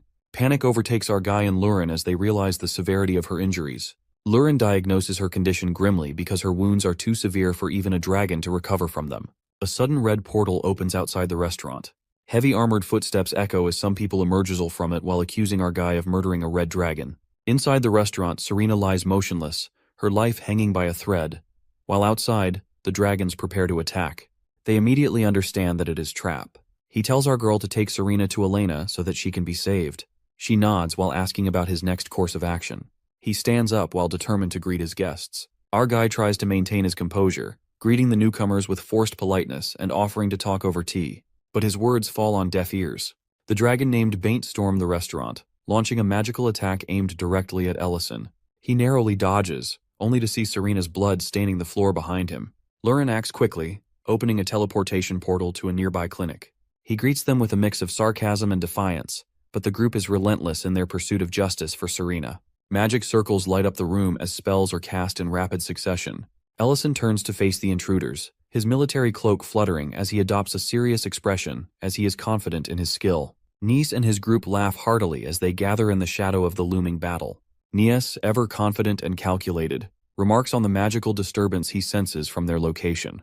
It seems that everything is proceeding as planned, with the red dragons being drawn into the chaos. One of his companions asks who could have rallied the dragons so effectively. Inside the restaurant, the red dragon roars in fury, accusing our guy of daring to harm one of his kin. He launches a fireball with all his might, but our guy remains calm, dissipating the fiery attack with a shield spell. Sparks harmlessly scatter in the air as our guy opens a portal with a wave of his hand. He urges the dragon to step through, warning that others might get caught up in their fight if they continue here. Meanwhile, Elena is in her clinic, startled when Lurin rushes in with the gravely injured Serena. Despite her initial fear, Elena quickly sets to work, summoning her healing magic to stop the bleeding. A bright light fills the room as she pours her energy into saving Serena. Back on the battlefield, Ellison teleports the dragons to a barren field, hoping to defuse the situation. Bent mocks our guy with claims that this will be his grave. Our guy, deep in thought, begins to piece together the puzzle. He suspects that this entire scenario is a trap designed to frame him. The real question is whether it was orchestrated specifically against him, or if the red dragons are merely pawns in a larger scheme. If it's the latter, there might still be a chance to reason with them. Our guy raises his voice, urging everyone to calm down and discuss the situation rationally. He attempts to explain that the blood in the restaurant was not his doing, but the old dragon, influenced by Nice's manipulation, interrupts him. The dragon insists that the blood is undeniable evidence of Ellison's guilt. Despite Ellison's calm explanation that the injured dragon arrived at the restaurant already hurt, his words fall on deaf ears. He adds that she is still alive and he is trying to save her. Next moment, Gaillard steps forward and lashes out at Ellison, while accusing him of driving Serena from her lair and murdering her when she refused to leave. Our guy realizes that Gaillard is a key player in the plot, but the other dragons, swayed by Gaillard's lies, are too enraged to listen. Bayant, another dragon, transforms into his true form and unleashes a furious roar, his anger consuming him. The situation escalates as dragons and our guy exchange powerful attacks. Ellison's magic clashes with Dragon's fiery breath, creating a massive explosion of energy. He asks if this dragon was so important for them. Then they should not leave her in the first place. However, they reply that T doesn't know a thing about dragon law. Finally, our guy begins to lose patience with the dragon's stubbornness and refusal to see reason. His frustration manifests in a surge of magical power that forces Gaillardi to fall down in fear. Next moment, Nice and his notorious group arrive. Nice, in his typical arrogant manner, mocks our guy. Bent asks about his reason to be there. He declares that he comes here to assist the situation after sensing mana power. Ellison immediately recognized his name, knows that he must adapt his new approach. Meanwhile, Nice is persistent to show him his place. In the healing room, Elena struggles to keep Serena alive. Blood continues to seep onto the floor despite her best efforts. Exhausted and on the verge of despair, Elena whispers her apologies, convinced that she has failed. However, Lurin refuses to accept defeat. She transfers her own mana to Elena, urging her to continue the healing process. Much to astonishment of her, she adds that now she will not have shortage of mana. As the battle rages on, black dragons also join the battle and launch continuous attacks to keep our guy pinned down. He blocks their attacks, but the relentless assault takes its toll. He summons a golden spell, raising the ground beneath him as he prepares to face their onslaught. However, Nice asks his companions to help him, and they prepare another attack which makes our guy quite tense. Suddenly, a voice echoes through the battlefield, commanding everyone to stop. 4 teleportation gates open simultaneously, and through them step the elders, including Metadana and D-Dank. Their presence brings an immediate shift in the atmosphere. The elders demand an explanation for the chaos. Metadana strokes his chin thoughtfully, remarking that our guy always seems to be at the center of these conflicts. He then insists on hearing the truth. Our guy greets the elders with a mixture of relief and sarcasm, finally removing his hood to reveal his face. Meanwhile, Nis inwardly reflects on the situation, suspecting that the human, Ellison, must be feeling quite secure, thinking the elders are here to protect him, but he must be fuming over Lurin's involvement. His granddaughter staying with a human is nothing short of an outrage in his eyes. This scenario is exactly what Nis has been hoping for, which is his way to escalate matters beyond repair. Nis believes that if he can convince the elders that Ellison killed Serena, a red dragon, it will give him the perfect justification to demand Ellison's public execution. His confidence in this plan is unwavering. Nis feels certain that everything is aligning in his favor. What he fails to realize is that Ellison has already foreseen his moves. While Nis basks in his overconfidence, Ellison is trusting that Lurin and Elena will manage to save Serena. The scene shifts to the Elena's clinic. Lurin and Elena are working tirelessly to stabilize Serena. The bleeding has stopped, but she remains in critical condition. Lurin, meanwhile, prepares Elena for a difficult choice. She reminds Elena of a similar situation they faced in the past, explaining that the magic she is about to channel is far more powerful than before. Lurin reveals that they must synchronize their magic fully to save Serena. This means that Elena's body will act as a conduit for the immense energy of the dragon. If she fails to handle it, her body could collapse under the strain. Elena hesitates, fear creeping into her heart. Lurin presses her, emphasizing the stakes. Serena's life and Ellison's survival both depend on her decision. Trembling but resolute, Elena agrees to the synchronization. As Lurin begins the process, a massive surge of magic overwhelms Elena. She collapses, the power of dragon's magic nearly crushing her. For a moment, she feels utterly insignificant in the face of such immense energy. She begs Lurin to reduce the synchronization, but Lurin refuses. She tells Elena that as a healer, it is her responsibility to push her limits. Elena pulls herself together, focusing all the energy into healing Serena.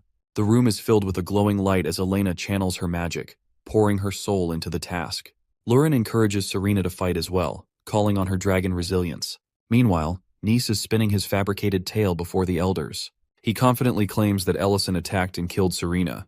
To bolster his story, Bant also points to the blood splattered across his restaurant and asserts that his actions were in accordance with the treaty. Gyard also interjects, saying that he witnesses the murder of Serena by Ellison. But Metadana turns to Ellison to ask for clarification. Ellison clarifies that he doesn't have any solid reason to kill a dragon. During the war, they make a treaty, and according to it, they can't kill any races. So, he doesn't harm anyone who keeps the standard. Besides, it is an absurd claim that he would just kill a red dragon simply because her lair is close.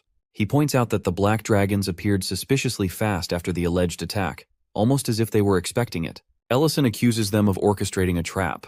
The elders exchange glances, their suspicion growing. Dedank questions whether Ellison has any proof to support his claim. Ellison nods, his calm confidence unwavering. He opens a portal and to everyone's shock, Serena steps through, alive and well. Her appearance silences the crowd. Nis freezes, his face draining of color. He praises Elena of her effort to finally save Serena and Lurin steps forward, explaining that the synchronization method she used with Elena was what saved Serena. However, he still praises Elena's healing skill. Serena confirms that it was Nis and his accomplices who ambushed her in her lair. She states clearly that Ellison and his group saved her life. The revelation causes an uproar. Bent immediately apologizes to our guy and ready to accept whatever punishment he will give him, but Ellison forgives him.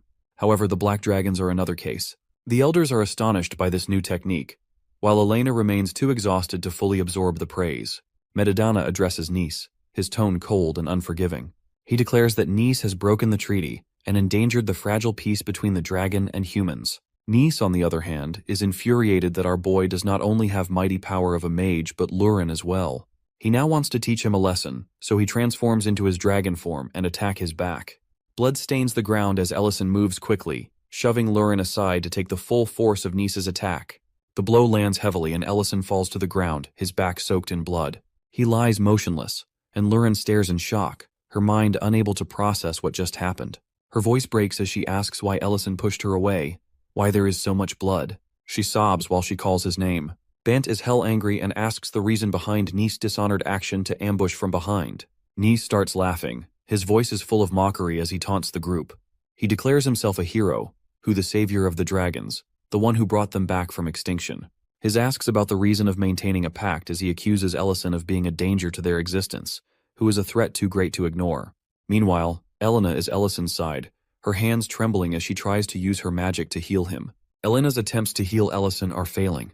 She begs Lurin to join her, to synchronize their magic as they did before, but Lurin remains paralyzed, the tears streaming down her face while she looks at her hands drenched in Ellison's blood. Nies taunts that no matter what they will do, they won't able to heal Ellison because his case is different from Serena. From the side, Serena watches with narrowed eyes. Her bitter laugh cuts through the tension, startling everyone. She mocks Nice for his cowardice, pointing out that this isn't the first time he's attacked from behind. Turning to Lurin, she snaps at her to stop crying and look closely. Serena points at Ellison's body. His wounds, instead of worsening, are healing at an incredible speed. His strength isn't fading, it's growing. Serena's sharp words jolt Lurin back to reality, and she looks at Ellison, hope flickering in her eyes. Ellison stirs. His back regenerates rapidly, the blood vanishing as his skin knits itself back together. Slowly he lifts a hand to wipe away Lurin's tears. His voice is soft but firm as he tells her not to cry. A brilliant blue light erupts from Ellison's body, blinding everyone on the battlefield. Above his head, an ancient gem begins to glow, its power radiating outward. Elder Metadana watches from a distance, his face grim. He recognizes the energy, knowing it belongs to an ancient Mabel. The light fades, and Ellison rises to his feet. Behind him, a pair of glowing wings unfold. He turns to face Nice, calm but resolute. He explains that the ancient gem absorbed the energy from Nice's attack, preventing him from dying. Nies, filled with rage, roars and transforms into his true form. His body grows larger, his scales glinting menacingly in the light. He gathers all his magic for one final attack, determined to destroy Ellison. But Ellison doesn't flinch. He raises one hand and effortlessly blocks the attack. His voice is steady as he reminds Nice of the treaty, which are the rules forbidding dragons from killing or attacking humans or any other races. Smirking, he invites Nice to defend himself, summoning a storm of flaming meteors from the sky. The battlefield is illuminated by the fiery rain, the ground shaking as the meteors crash down. Nias stares in disbelief, unable to comprehend what is happening. His voice trembles as he mutters to himself, asking how a human could wield such power. The flames engulf him entirely, leaving nothing behind but ashes. Nice's followers watch in silence, their regret heavy in the air. Ellison turns to Lurin, his expression softening. He gently takes her hand, his voice soothing as he tells her it's time to go home. Lurin, still trembling, throws herself into his arms, her tears flowing freely. She clings to him, nodding silently. Elder Metadana steps forward, his voice firm as he delivers judgment. Negu and the others who conspired with Nice are sentenced to 3,000 years of imprisonment in the sacred forbidden grounds. Justice is served, and the victims of this conflict begin to find closure. Serena, too, is compensated for her losses. Her lair, destroyed during the chaos, is restored and filled with treasures. Lurin sits alone, her back turned to our boy. Ellison approaches her cautiously, sensing her distress. He gently asks that what's wrong. Lurin doesn't look at him. Her voice trembles as she scolds him for being reckless, for taking such a dangerous risk. Ellison listens quietly, his expression softening. He gently wraps his arms around her, holding her close. He apologizes, while promising to be more considerate in the future. Their moment is interrupted by Elder Metadana, who appears suddenly. Both Ellison and Lurin jump, startled by her presence. While Elder Metadana interrupts their conversation, Lurin is taken off guard and reacts instinctively by punching Elder Metadana directly in the face. The elder stumbles back, holding his face in surprise and pain as confusion fills his expression. She questions him angrily, demanding to know what he is doing there. Metadana, still clutching his sore face, stammers out a response, reminding her of his position as an elder. Ellison steps in, scratching the back of his head awkwardly, and tries to defuse the situation by explaining that he is the one who invited Metadana. Lurin looks at Ellison, her face still showing surprise, and asks why he would call Metadana. Metadana, trying to regain his composure, glances between the two and asks what is happening. Ellison's demeanor shifts to seriousness as he begins explaining the situation. He brings up the awakening he has likely noticed and reveals that it is connected to the ancient Mabel. After a while, Ellison, is playing the role of host, offers Metadana a drink.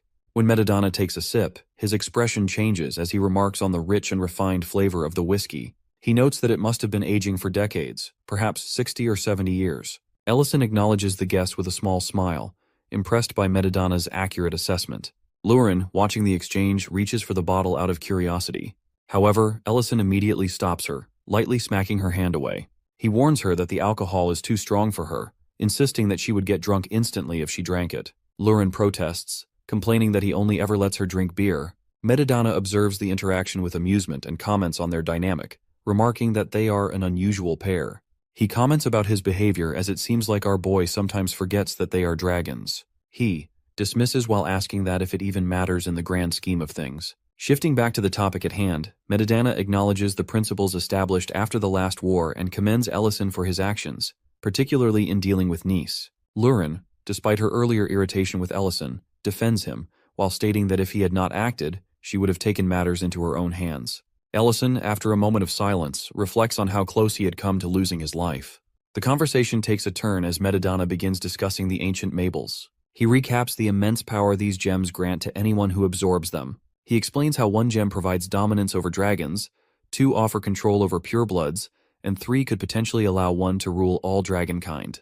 He also points out an anomaly that our boy absorbs all 3 of ancient Mables, which makes him a Dragon Lord if he was the dragon. He asks about the possibilities of the appearance of another ancient Mable if someone absorbs all the ancient Mables. He replies that if something like this happens, any extra ancient Mable will disappear. At that, Ellison speculates that someone may be trying to reincarnate the Dragon King, and suggests that the repeated manifestation of the gems could be connected to this effort. Madamada, alarmed by the possibility, listens closely as Ellison explains his theory further. He describes witnessing coordinated attacks by dragons at sites connected to the gems like Dwarven Mine, which reinforces his suspicion that a larger force is orchestrating these events. Madamada, understanding the gravity of the situation, agrees to investigate the area where Ellison found the last gem. However, he asks Ellison to use himself as bait. Before he can finish his sentence, Lurin cuts him off with a sharp reprimand, telling him not to be dramatic. Madamada, though bemused by her boldness, begins preparing for his investigation. The next morning, Elena gathers herbs in the forest, her thoughts focused on replenishing her stock. She mutters to herself about having enough supplies to last for a while. Suddenly, Serena appears behind her, startling her so much that she almost drops her basket. Serena teases Elena for being so easily scared and announces her decision to stay longer in the area. Elena, trying to process this news, reminds her about her repaired lair. Serena exclaims that it is too large and declares herself unsuitable for her recovery. She jokes about Elena being cold-hearted for wanting her gone so soon, which flusters Elena further. Serena shifts the conversation, suggesting that Elena could teach her the art of transferring magic power. She promises that this skill would allow her to assist with healing in return. Elena, blushing and stumbling over her words, tries to deflect the suggestion by bringing up a vegetarian diet instead. Their gesture is seen by someone at the door. Meanwhile, Giard is running desperately through the woods when a mocking voice taunts him from behind. There was a woman, calm and composed, corners Giard effortlessly. Giard stops in his tracks, gasping for air, as this woman begins listing his failures. She reminds him of his inability to infiltrate human village and his defeat at the hands of the Black Dragons. Giardi, panicking, blurts out a defense, claiming that capturing Ellison would solve all their problems since he has absorbed 3 ancient Mables. She pauses, considering his words for a moment, but then dismisses them with a flick of her wrist. A sharp gust of wind cuts through Giard's neck, ending his pleas abruptly. She mutters to herself that there is no reason for keep him alive. Back at the restaurant, Ellison and Lurin tidy up after the morning rush. Lurin asks if they will stay open for the day, given that there are no immediate tasks to handle. Before Ellison can respond, Nellin arrives, carrying a stone. Nellin excitedly shows the stone to Ellison, who examines it with interest. Lurin, curious, tries licking the rock but immediately regrets it, exclaiming about its overwhelming saltiness. He identifies it as a salt rock and reminisces about how similar stones were used during his time in the military, which helped him to go with military training. Ellison laughs at her reaction, his mind drifting back to his early days in this world. He remembers the confusion and struggle of being drafted into military training shortly after arriving in this world. He remembers that he was named Ellison because the people of this world couldn't pronounce his name. He was too scared and missed his home terribly. But the most terrible thing was the food served in the mess. Ellison reflects on how the worst part of his training was the food. Sitting down at the table, he stared at his plate in bewilderment, wondering how anyone could eat this tasteless mush without complaint. For 2 weeks, the meals had been the same bland offering, and Ellison couldn't understand why no one else seemed bothered. He thought to himself that even a bit of salt could drastically improve the flavor. Surely he wasn't the only one with these thoughts. As he struggled to endure the training, Ellison overheard 2 instructors nearby criticizing the food. However, despite their complaints, they still ate it without much care, which only added to his frustration. After 2 more weeks, the training began to feel slightly less brutal, but the food remained a source of torment. Ellison realized that before opening a successful restaurant, he first had to survive this camp. But a day comes that provides him with a great opportunity. One day during a magic lesson, the instructor, Vane, a level 5 mage with a curled mustache and an air of superiority, announced that they would be learning offensive magic. He described it as a rare privilege for low-level recruits. Vane introduced the recruits to the concept of mana, demonstrating its essence by creating a glowing green energy sphere. He explained that mana, the foundation of all magic, could be manipulated through magic circles and attributes to cast spells. To showcase its power, Vane conjured a fireball and shot it at a practice dummy. He then encouraged the soldiers to try, but their attempts produced only tiny flames that fizzled out before reaching the target. Frustrated, Vane yelled at them, criticizing their lack of strength and focus. Internally, he lamented how the ongoing war had led to such low-quality recruits and questioned their ability to wield magic effectively. Suddenly, a massive fireball, the size of a small house, blazed through the training field, obliterating the practice target and causing part of the cliff behind it to collapse. The recruits and instructors were left stunned. Ellison stood there, equally shocked, as everyone turned to him. Vane, shaken, grabbed him by the shoulders and demanded to know how he had done it. Ellison innocently replied that he had simply gathered the mana and cast the fireball as instructed. Vane, still in disbelief, pressed him further. When Ellison explained that he could see the wisps of mana in the air, Vane broke into a cold sweat. He realized that Ellison possessed an extraordinary sensitivity to mana, can see the maba around him. Later, Vane discussed the day's events with Therond, the head instructor of the camp. While Vane admitted Ellison's abilities were exceptional, he struggled with feelings of inadequacy, recalling how hard he had worked to learn magic himself. Theron suggested delaying Ellison's deployment to the front lines and sending him for advanced magic training instead, recognizing his natural genius. Ellison, eavesdropping on the conversation, smiled to himself. He was relieved at the idea of avoiding the battlefield. However, the door suddenly swung open, and Vane caught him listening. Vane shot him a dark look and warned him not to get cocky. As punishment for the damage caused by his fireball, Vane ordered Ellison to repair the training field. That night, while cleaning, Ellison noticed orange-yellow stones glowing faintly among the debris. Curious, he picked one up and tasted it, falling backward in shock as it was salt. This discovery excited him, and he immediately began brainstorming how to use it to improve the camp's meals. The next morning, Ellison secretly added the salt to the food. When the soldiers ate, they were astonished at the improved flavor. Hearing their reactions, Ellison felt deeply satisfied, knowing his efforts had made a difference. Even people who ate just to fill their stomachs could appreciate the change. Over the following days, Ellison worked tirelessly to improve the meals. He stayed up late preparing ingredients, often dealing with frustrating conditions like unwashed potatoes and dimly lit kitchens. Despite the challenges, he persevered, determined to create meals that met his own high standards. One night, he even able to make a bowl of soup with tears in his eyes. Rust night, as Ellison is having a meal, the instructor appears behind him, catching him off guard, and asks him to meet him once he finishes having the meal. It makes our guy scared and puzzled. The atmosphere in Theron's office is tense as the commander observes Ellison, who feels the weight of the silence. Theron strokes his chin thoughtfully and begins by addressing Ellison, acknowledging the recruit's extraordinary talent in magic. Although Ellison feels gloomy, he admits to the truth of Theron's statement. The commander expresses his approval, emphasizing how enhancing soldiers' combat capabilities provides a strategic advantage on the battlefield. However, Theron shifts the conversation to a more unsettling topic. He mentions rumors of someone sneaking into the camp kitchen late at night and leaving before the chefs arrive at 5 a.m. He notes the difficulty in catching the culprit but warns that severe punishment awaits if they are found. Hearing this, Ellison grows nervous, his anxiety evident in his posture. Theron notices and softens his demeanor, smiling as he reassures Ellison that the real reason for calling him is to congratulate him on his achievements in magic training. Theron then hands Ellison a scroll, instructing him to dispose of it on his way out. He mentions that the scroll contains a personal investigation report, and casually remarks that Ellison can use it if he wishes. As Ellison takes the scroll, Theron leans in and repeats his earlier point about the kitchen, emphasizing that if someone leaves before 5 a.m., catching them is impossible. Ellison freezes, realizing the commander is fully aware of everything. Later that evening, Ellison sits by a campfire in the forest, unrolls the scroll, and bursts into laughter. He recognizes that Theron had known about his late-night kitchen visits all along. The scroll contains details about edible mushrooms and spices, suggesting that the commander approves of Ellison's secret culinary experiments. Ellison continues to use these resources, and the meals in the northern training camp transform. The once bland and uninspiring food becomes tastier and more abundant. Over time, the camp gains a reputation for having the best meals among all the military camps. Even after Ellison is discharged, the recipes he introduced are passed down, ensuring the camp maintains its legacy of excellent food.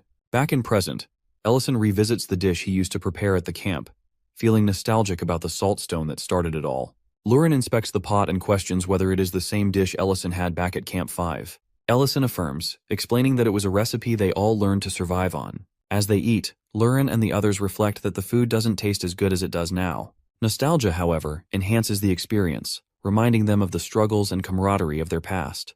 Meanwhile, Serena grumbles about hunger while lying on a table when two children approach, looking for Elena.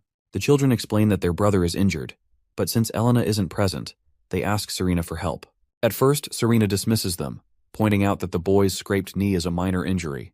However, when the children persist, she uses simple healing magic to treat the boy, though begrudgingly. Later, Elena encounters the children, who thank her for Serena's kindness. Confused, Elena confronts Serena, who defensively denies any compassion and demands to know why Elena left her starving.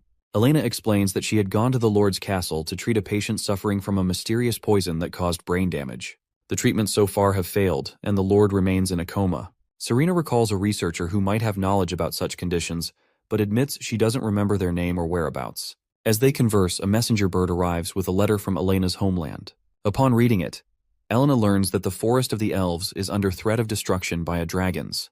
To prevent this catastrophe, Elena is expected to become the dragon's bride.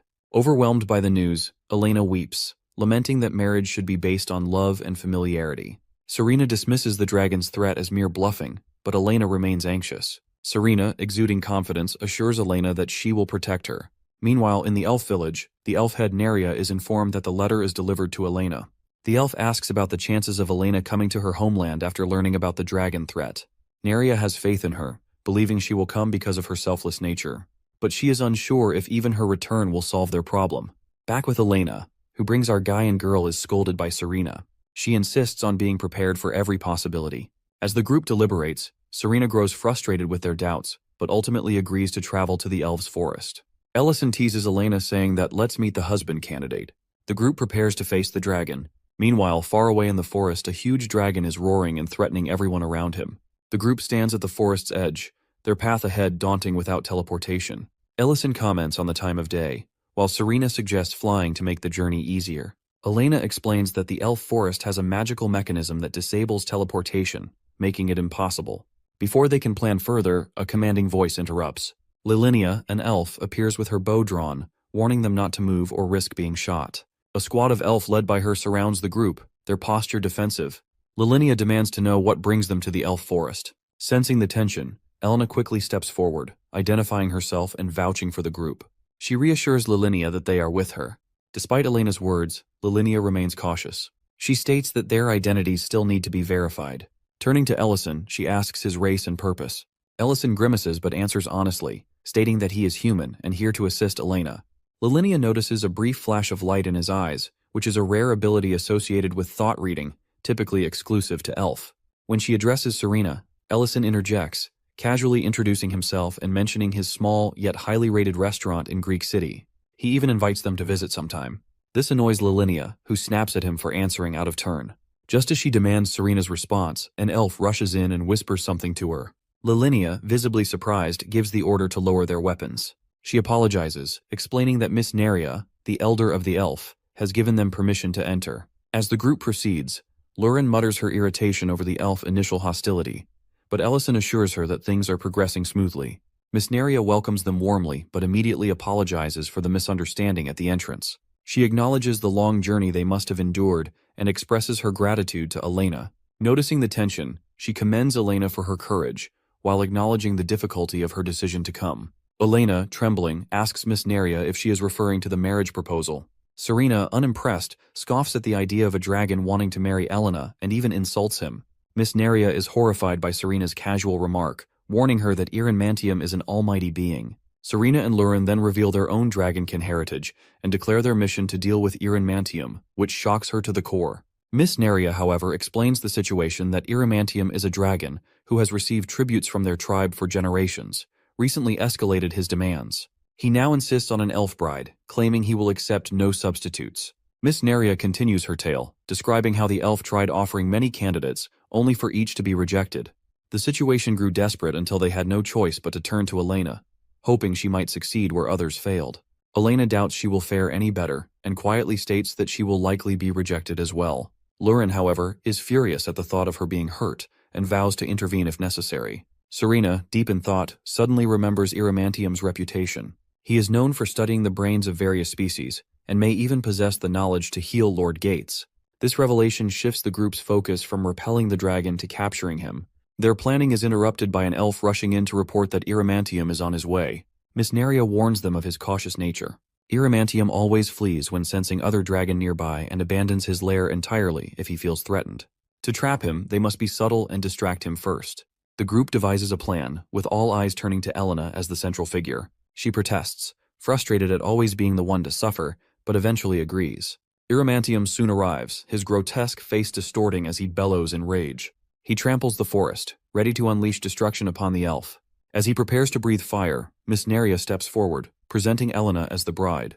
Elena, now transformed into a stunning vision, stands before the dragon. Iramantium is instantly captivated, his rage dissolving into delight.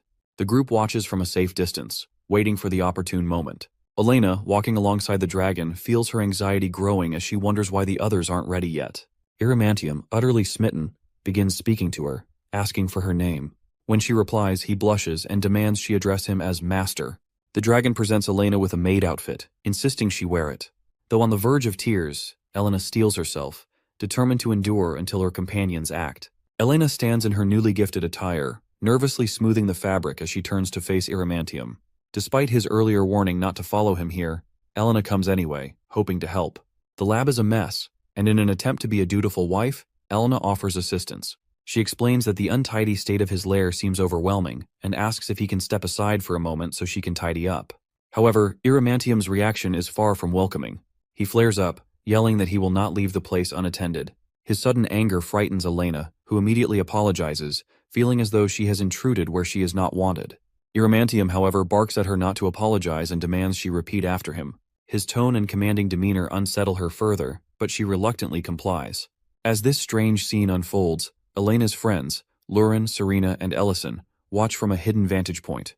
They chuckle at the bizarre interaction, their poorly concealed amusement catching Elena's attention. Seeing them only fuels her anger, and she snaps at them for standing by and laughing instead of stepping in to help.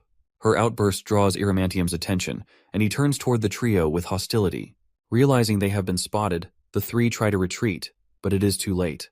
Iramantium demands to know who they are and how they dare intrude on his territory. The situation escalates as the trio reveals their dragon powers, glowing with a fierce energy that marks them as no ordinary onlookers. Feeling threatened, Iramantium attempts to teleport away, but his spell fails. Before he can make another move, Lurin and Serena cast a binding spell, encircling him in glowing magical chains. Iramantium falls to the ground, roaring in frustration. Meanwhile, Elena's anger shifts toward her friends. She berates them for not setting additional traps to prevent Iramantium from escaping. Lurin admits her mistake but quickly blames our guy, who sheepishly explains that they thought it would be entertaining to watch the dragon's reaction. Serena, unimpressed, rolls her eyes and accuses them both of irresponsibility. As tensions simmer, a sudden shift in the atmosphere catches everyone's attention. A strange green sphere surrounded by black energy appears in the sky, pulsating ominously. It explodes with a deafening roar, releasing a poisonous gas that spreads across the forest. In the nearby elven forest, the elves, including their leader Neria, are affected by the gas. Many stand frozen, weapons drawn as if under a spell. Neria, struggling against the mind control effect, unsheathes her blade, ready to harm herself. The entire forest seems poised for disaster. Back at the lair, Iramantium laughs maniacally, claiming responsibility for the chaos. He reveals that the gas is part of a powerful mind control spell he has perfected over 100 years. With the elves under his control, he demands that Elena agree to marry him, using their lives as leverage. Elena is horrified. Panic surges through her as she realizes the gravity of the situation. Her friends urge her not to give in, but the choice seems impossible. Just as she is about to agree, Ellison appears, his presence radiating golden magic. He casts a protective spell over the forest, breaking the mind control and freeing the elves. The relief is palpable as the elves lower their weapons and return to their senses. Neria falls to her knees, overwhelmed with gratitude, and thanks Ellison for saving her people. Elena, tears streaming down her face, hugs Neria tightly, relieved that the worst has been averted. Iramantium, however, is furious. He can't comprehend how his spell has been broken and spirals into a fit of madness. Lurin, Serena, and Ellison decide it is time to teach the dragon a lesson. They bind him further, ensuring he can't cause more harm. Later that evening, the elves hold a grand feast to celebrate their freedom. Music fills the air as they dance and share stories of their rescue. Elena, still shaken, finds comfort in Neria's embrace, while Lurin and Serena tease Darren about his earlier cowardice. In a lighter moment, Lurin discovers a delicious sauce Elena has brought, which transforms the simple vegetable dishes into a culinary delight. Serena, annoyed that Lurin hasn't shared the discovery earlier, jokingly accuses her of hoarding the sauce. The banter brings laughter, easing the tension of the day. As the festivities continue, Ellison quietly slips away, seeking a moment of reflection. He approaches the elf hero Benna. The scene shifts to the Ellison military days, when he was a 7th class Archmage and Ben was his friend. He scolds him for eating greens while saying that he wants meat, not grass. Ben hits Ellison on the head and shouts angrily. He asks how many times he has to say he doesn't want grass. He wants meat. Ellison tells Benny that he cannot digest meat and questions why he keeps insisting on it. Ben counters by saying that if Ellison claims to be a skilled cook, he should make the meat digestible. Ben argues that Ellison is supposed to be a great cook and should make it digestible. Darren interrupts and says it's more fitting for an elf like Benny to fight him instead of talking about food. Darren, observing their argument, interjects, suggesting that it would be better for an elf like Benny to engage in a fight with him. Ellison tells both of them to stop bickering and focus. Darren suddenly points toward the distance, alerting everyone to the presence of trolls attacking a refugee camp. The scene becomes chaotic as the trolls wreak havoc, tearing through tents and terrifying the people. Panic spreads among the refugees. A troll grabs a young boy who cries and begs for his life. The refugees scream and run in fear. Ellison, Darren, and Ben rush to the scene. The refugees recognize them and call them heroes from the war. They believe they are saved. Despite feeling annoyed about his interrupted meal, Ben prepares to fight. Back in present, Ellison sits quietly, gazing at the food in front of him. Reflecting on past events, he wonders aloud if someone he made a promise to feels at peace now. Neria joins him, and he asks if anyone resents him for what he's done. She reassures him, reminding him of the time 2 years ago when he returned with Ben's body. She thanks him for keeping Ben's promise, and insists that no one holds a grudge against him. Neria thanks Ellison for saving the elves that day, but he humbly shifts the credit to Ben. Ellison believes it was Benny's strength and actions that truly saved the day. They are having this conversation in front of the statue of Benny. In the elf forest, the elves thank Ellison and his crew for saving their lives. Meanwhile, the captured Iramantium complains and asks where they are taking him. Serena mocks him and says he'll find out soon enough. Lurin teases Ellison about a long conversation he had with Neria the previous night. Ellison replies whether she has heard everything. At that, she states that Ellison really ate the Lord's heart. Serena and Elena overhears everything and confirms it, while discussing that Ellison is incredibly strong. The group eventually arrives at the Dean Castle. The young master greets Ellison enthusiastically, while his mother, Berna, is shocked to see Ellison and recognizes him from the incident with Dedrin.